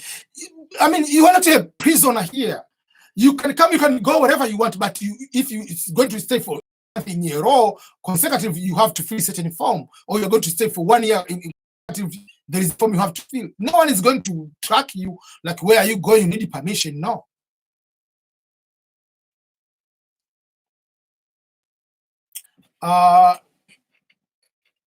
John F. will say, hi, EBM. Sorry, I'm joining in late. I would like to know if there are jobs in Missouri that can sustain new immigrants. Yes, there are a lot of jobs. Most of the job will get between $12 to $15, $16. Working at warehouse like Amazon, you get like 15. Serving in the restaurant, like $12, $13, $14. So yeah, there are a lot of jobs you will be able to get those ones. You will be able to start the life and sustain the life, but not like completely excel. Yeah, because the apartment wise is very affordable. Second question is, what is the average cost of 1-bedroom house in Missouri? The cost of 1-bedroom here, it can be like 600, maximum 700 maybe, because I rented apartment of 3-bedroom for about 900 or 950, I don't remember exactly. So you see, like 3-bedroom can get less than 1,000 here. But in California, 1-bedroom cannot get 1-bedroom less than 1,200.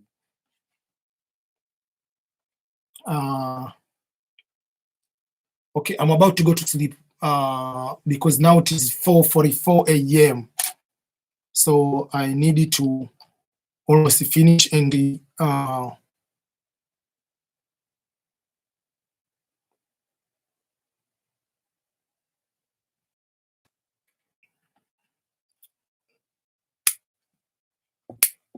okay. I'm going to answer like a couple questions, like at least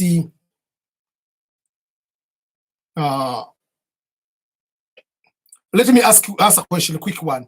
Evangelistic Welbeck Ministries TV, I'm late today. Please, is the personal bank statement now a requirement for green card visa? No, it's not a requirement. What is required, you need to have assets. So money to have in your bank is required, you need to have assets. So money to have in your bank is one of the assets. It's not required to have bank statement. If you have a company with whatever is asset, if you have a house is asset, if you have a car is considered as asset. So you don't need to have bank statement is not a requirement, but to have assets to prove that you are not going to be public charge, yes, that is a requirement.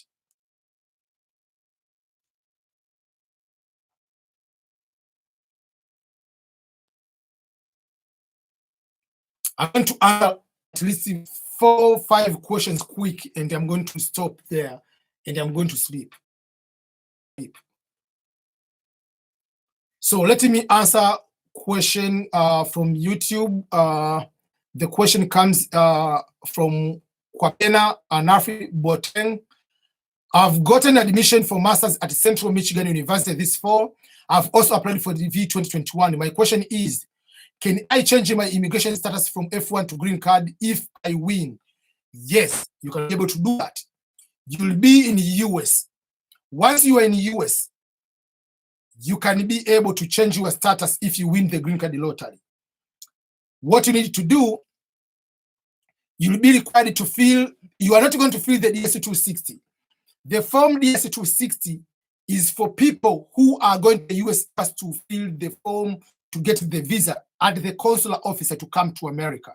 So if you are outside, if you are inside the United States, you will fill a different form in the United States. you will fill a different form. The form is I-485. Remember, if you are in the United States, you fill the different forms. The forms you are going to fill, they start with I, most of the form. And if you are outside of the United States, you fill the form with DS, Department of State forms, and the forms are going to be implemented at the US Embassy. Those forms will be used at the consular when it's going to come. But if you're already in the United States, you are going to use a different form, immigration form number, or I-485, which is famously known as adjustment of status form. You will be adjusting from the visa you are having, which is F1 visa, changing from international student status to green card holder status, from non-immigrant visa to immigrant visa. You are allowed to do that. So be able to fill the form I-485, and you'll be processing everything within the US. Unless otherwise, you are married or you have kids, and the kids there in your country, maybe in Ghana, that means your kids also have to get the visa to come to you. But basically, it would be better to be doing the interview there together in the US Embassy. You go there. But if you are single, you are already here as a student, you'll be able to process everything on your own while you are here. So that is if you win the green card lottery and you're already here. And what if you are here as a student, you are coming as a student, but say, what if you get married to a United States citizen while you're already in the United States here? So you'll do the same thing. You'll do adjustment of status. You'll be moving from the F1 visa to green card to become permanent resident by what you call you are adjusting status.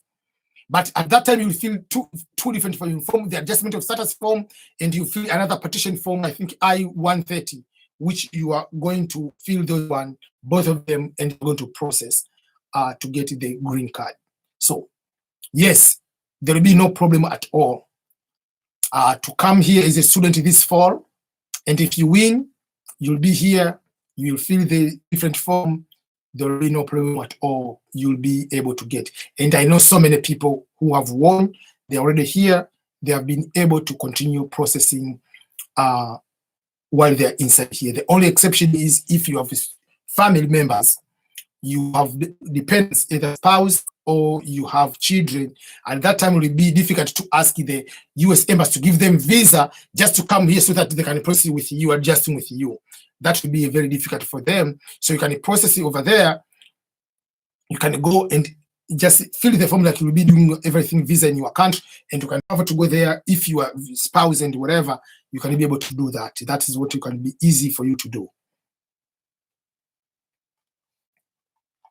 Let me answering a few quick questions. Evangelist, please, if the DV lottery results coming out in G6 or post, it hasn't been postponed again. I had some info, but don't trust the source. No, the only source you have to trust is the Department of State. So it's still the same.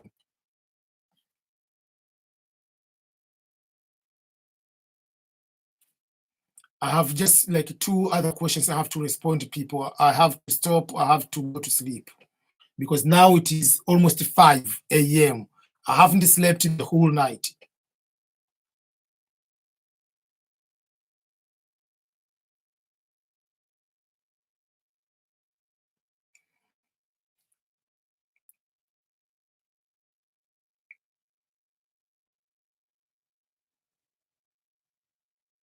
Okay, let me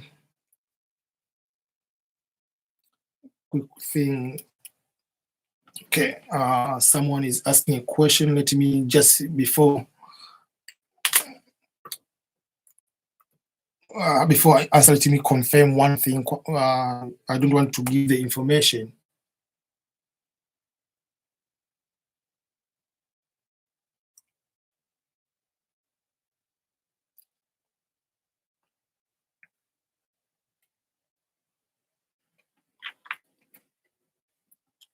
Okay, let me answer the question.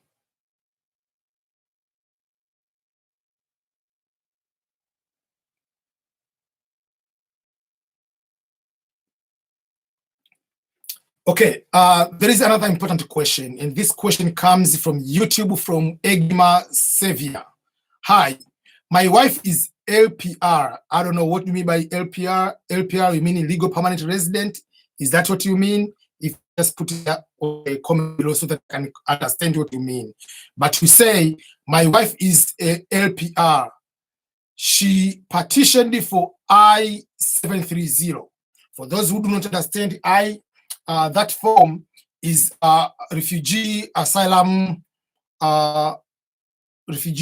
status, things of that nature.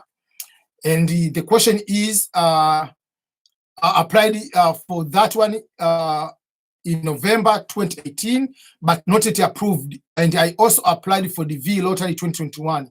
If I win the V Lottery, should we wait for I-730 decision or proceed with the V Lottery? My advice will be very, very clear. That because you say your wife has petitioned you for the legal, what we call the asylee relative petition, basically I-730, the form. So if when you file that one, there is a possibility of getting it and not getting it. So if you apply for the green card lottery and you win the green card lottery, even if you are, for instance, you are filing for the asylum and everything, my advice would be, if you process for the green card lottery, it doesn't affect anything. So there is no regulation that if you go to process this one, you are going to completely destroy this one. No. It's just like I'm giving, you can be a refugee, you always apply for the refugee status at the same time you're an international student. So you can be able to do that. So you can continue applying for the DV lottery, proceed with the DV lottery. In case the DV lottery comes first, you get green card by that one, automatically the other one will disappear. You can please disregard my previous application because I have won the green card lottery. I have been given the green card through lottery way instead of green card through becoming the relative of the asylee relative. So that is a quick way I can be able to answer on that one.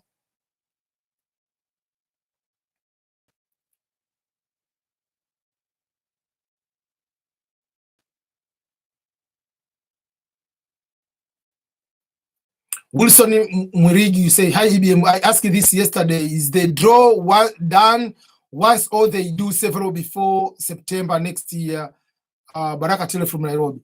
The draw, I mean, the results come out once. When the June 6th, they are going to post the results. All the results are there.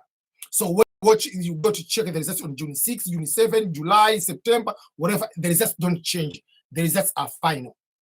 So don't expect that if I go to check the results after 1 month, the results will be different. Will be able to see that I have won or what. No.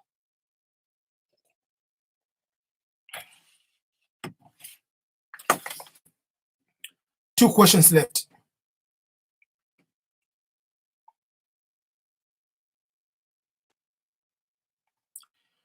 Evangelistic, we say, I have a relative who can support me with his bank statement and prove asset in the USA. Can't it be possible? Remember, they want you to prove that you have the money. If your relative want to help you, tell your relative to give you the money and put in your bank account. Come with your own bank account that you have the. Because if you are using the information of relative, what others the relative has to fill the form that will be responsible for everything if it goes wrong. But the best way, if someone wants to help you, let the person give you the money and put in your bank. It's wrong. But the best way, if someone wants to help you, let the person give you the money and put in your bank. Simple like that. Priscilla, listen, Priscilla. Hello, sir. If I don't have an asset, but my dad has asset, your dad is not the one coming to America. Remember that they want you, the one who's coming to America, show the assets. If your father wants to donate you the house as asset, transfer the title deed to you. If the father has a company, wants to sponsor you, let it give on the document, in the court document, that you are part owner of that company. Out of that, don't get lied that, oh, it's going to help me. Show the documentation that you are the owner. Out of that, forget about anything. Adult are going to treat you as you. They're not going to treat your father. Different from student. Student, you can use your asset of your father, that my father will pay school fees for me, because if you don't pay school fees, they are going to take you back to your country. You are going to be illegal. So that is a different thing.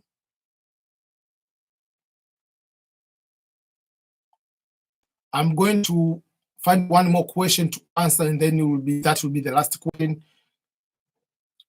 And that will be the end.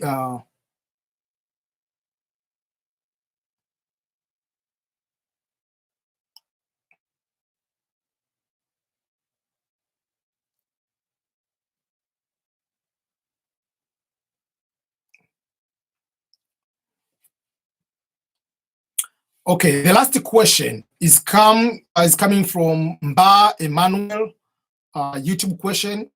The question is, sir, is it true that background checks are done on each winner of the V lottery before the results are released to the public? No, no, no. That is a very big question. Number one, the green card lottery, when it's going to be done with the selection in random computer selection, is selecting based on the case number and not having the time to do background check. First of all, the United States, how they do background check while you live in, let's say, in a very small town in Ghana, a small town, you are not even you don't have even a Facebook account. How are they going to do that? Don't you think that US government has all these resources to be able to track everybody in this world? They cannot be able to know that. How can they know that you have been taken to the police custody in your country? How will they know that? What is the small police station that doesn't have even the internet? They cannot be able to do that. That's why we have what we call the police clearance record. If you win, the results will be in public. They do not know.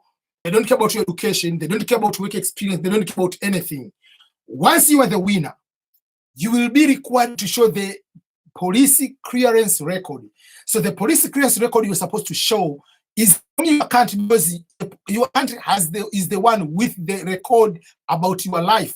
If you have been caught, if you have committed crimes in your country, for instance, you committed a crime in Kenya, the crimes in Kenya are not registered in the US database. No. If you committed the crimes in Kenya, obviously, you will be required. So if you committed crimes in Kenya, you will be required to submit police record in Kenya. So the police, they say, this person has no criminal background of any kind in our country. That is what you are supposed to do. And if you have lived in any other country for more than 6 months, you need to have another police clearance record from another country. They'll be able to add it together. So that is something else. So US government doesn't do background check before they release the results. They don't have that time. But once you fill the DS-260 form, one of the new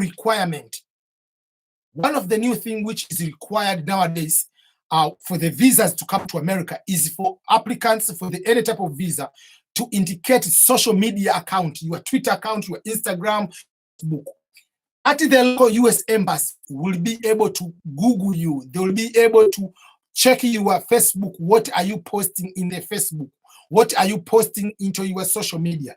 That's why I usually encourage people and tell people all the time, don't post things which are going to cause your life in jeopardy, to jeopardize your job, your career, your opportunities.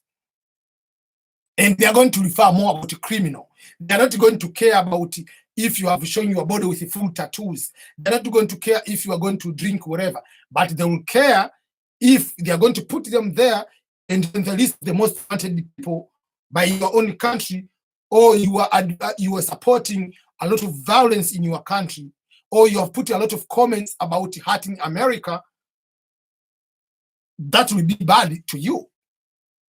If you're going to support or some things and say that this is the best way to make a revenge to America, obviously they're not going to give you the visa because they know your mission is to destroy America. And we cannot afford that. The job of the consular office or the US embassy abroad is to protect America by any cost. By not giving the visa for people, they know for sure their intention is to come to hurt America. That's why even on the form DS-260, there is a series of questions. Are you intending to do 1, 2, 3, 4, 5, 6 once you arrive in America? If you say yes, there are certain things, obviously they will not be giving the visa. So if they're going to go to put in the Google search and they find out that way, or your police clearance record, they say you have done 1, 2, 3, 4 crimes, and those crimes are not supposed to be they are categorized that those crimes you cannot be able to survive to be given the visa, obviously will be denied the visa. But overall, the US government doesn't do background check before the lottery results. They don't do that. They just give the lottery results, and individually in your own country, you will process. They will be looking into the US embassy of the particular country, will receive the police record, and will do the background check over there. That's why they give you, come after 1 week to make sure that will give you the visa. They are going to process it to look all those other aspects to make sure that they are comfortable with it for them to give you the visa, and you are not going to cause any trouble once you come to the United States of America. Remember, if you are here, whether right now you're watching all this one, you come now, the topics is about so many questions about green card. But before you continue, please subscribe to my YouTube channel. After subscribing, share this particular link to other people. Make sure that so many people around the world, they get opportunity to watch these videos.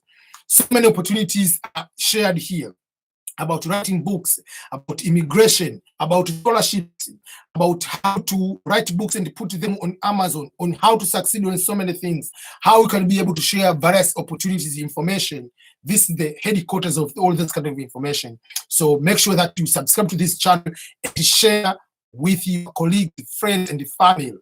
Remember, this is the channel where you can be able to share with your family. You can share this channel to your parents without fearing the language or the content of this particular YouTube. The content is very, very good, and the language is amazing. We don't use cussing word, we don't use bad words. So that are the things I want to share with you. So subscribe to my YouTube channel, and I want to appreciate everyone who has been able to support me, who has been able to make sure that get to the age of staying live all these hours, of making sure that I make all these videos, of making sure that I make up to 2 million views, milestone which we have celebrated 2, 3, 4 days ago.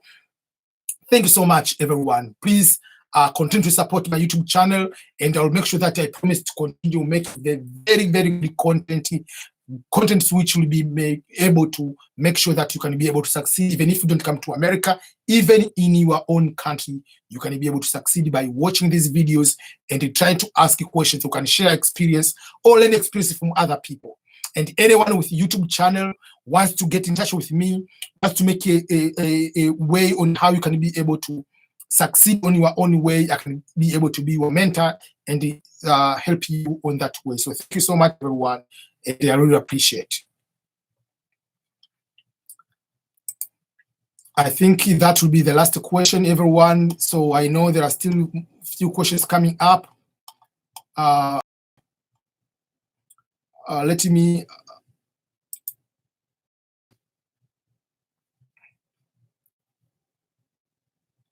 Yusuf, you're asking EBM, if I win a green card, can I work overseas? Yes, you can work overseas, but remember, as a green card holder, if you want to live more than 6 months into a year outside of the United States, you have to fill a certain form. It's called the advance parole. Yes, you can be able to do that.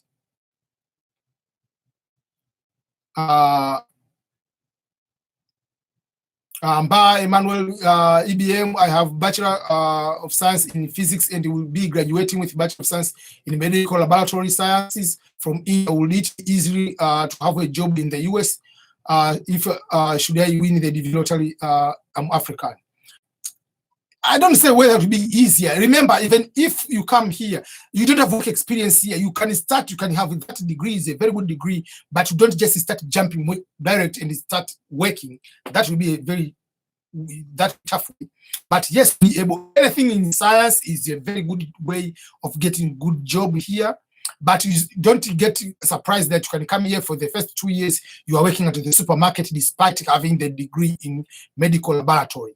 Again, it depends. Again, I do not know, do the laboratories here or working here, do they require certifications, extra certification from the particular or certain license? If they want the license and the certification, make sure you get those certification and make sure that you make those you get those medical anything required to be able to start working.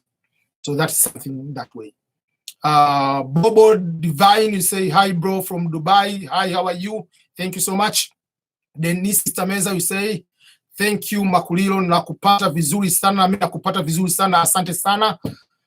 We took, you say we can students use the bank statement? I've been asked that question. No, don't, you cannot use the bank statement of your uncle. If your uncle wants to help you, let them give you the money put in your bank account, the bank statement of your uncle. If your uncle wants to help you, let them give you the money put in your bank account. Your uncle is not the one coming to you as a people. Make sure you are the one responsible to come to America. You are the one you are supposed to have money in your bank account, not your father, not your uncle, not your relative.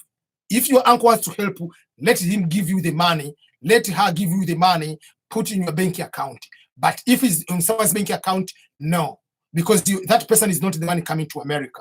The person coming to America must prove to the US government that I'm going to America and I come back, I will be here and I will not be public charge. Your uncle cannot have that commitment because he's not the one coming to America. So that will be the last question. And I would like to end this YouTube video live this time because I've been live for 4 hours and 17 minutes right now. And now it is 5:07 a.m. I haven't been asleep at all. So thank you so much for all people who have been able to stay here. Keep telling you the last question. Once I arrive in the US, how long will I take to join the army? Once you arrive in the US, as long as you have the actual card, you can join next day. There is no timeline when you have to get, and the card, you can get the actual card within a month. So after a month, you want to join the military, go ahead, you can be able to join. There is no time. So thank you everyone. That will be the last question, and I would like to say I really appreciate it from the bottom of my heart for everyone who has been here live with me. And if you haven't subscribed, please do that subscription before you get out of, before you sign out. Please subscribe to this channel right now so that we can be able to continue, all of us, to benefit from one another. So for the YouTube people, first of all, for those who are on live on Facebook, goodbye. I'm going to end the live version right now. So I just decided to cancel the YouTube, Facebook. Everyone who is here, who is right now here on YouTube, thank you so much. People, please let me answer that one. Wishaka Ndua, as both spouses are allowed to apply for the VLOTL for attempting double chances. Yes, as long as you say I'm married, this person and the person says is married, you are allowed to do that. But remember, for applying for the green card lottery, you must have passport as a travel document. But there is no, there is no like between your wife and your husband who has a higher chance. No, they don't care whether each person individual has a higher chance. Each person has equal chance. It doesn't matter whether you're a man or a woman. They don't care about that. They don't care. So thank you everyone. Subscribe right now and share this one to everyone you know, so that you can be able to continue to support one another. So goodbye everyone. I'm going to sleep right now. It is 5 a.m. and I've been live for 4 hours and 20 minutes to be exact right now. So I'm ending right now. Thank you and goodbye. Remember to subscribe, people. Subscribe, everyone. And I'll be uploading all these videos. I recorded some short videos on specific questions. I'll be able to upload questions later. You can be able to go through all these questions, and you can go and play and see what will be if I miss any question from you. Apart from that, all the best, everyone, for enjoy the Sunday. Stay safe from this pandemic. Follow the medical advices, and once you win, get in touch with me. I will be happy to guide you further steps. Goodbye, goodbye, goodbye, goodbye. And I'm ending the live session right now.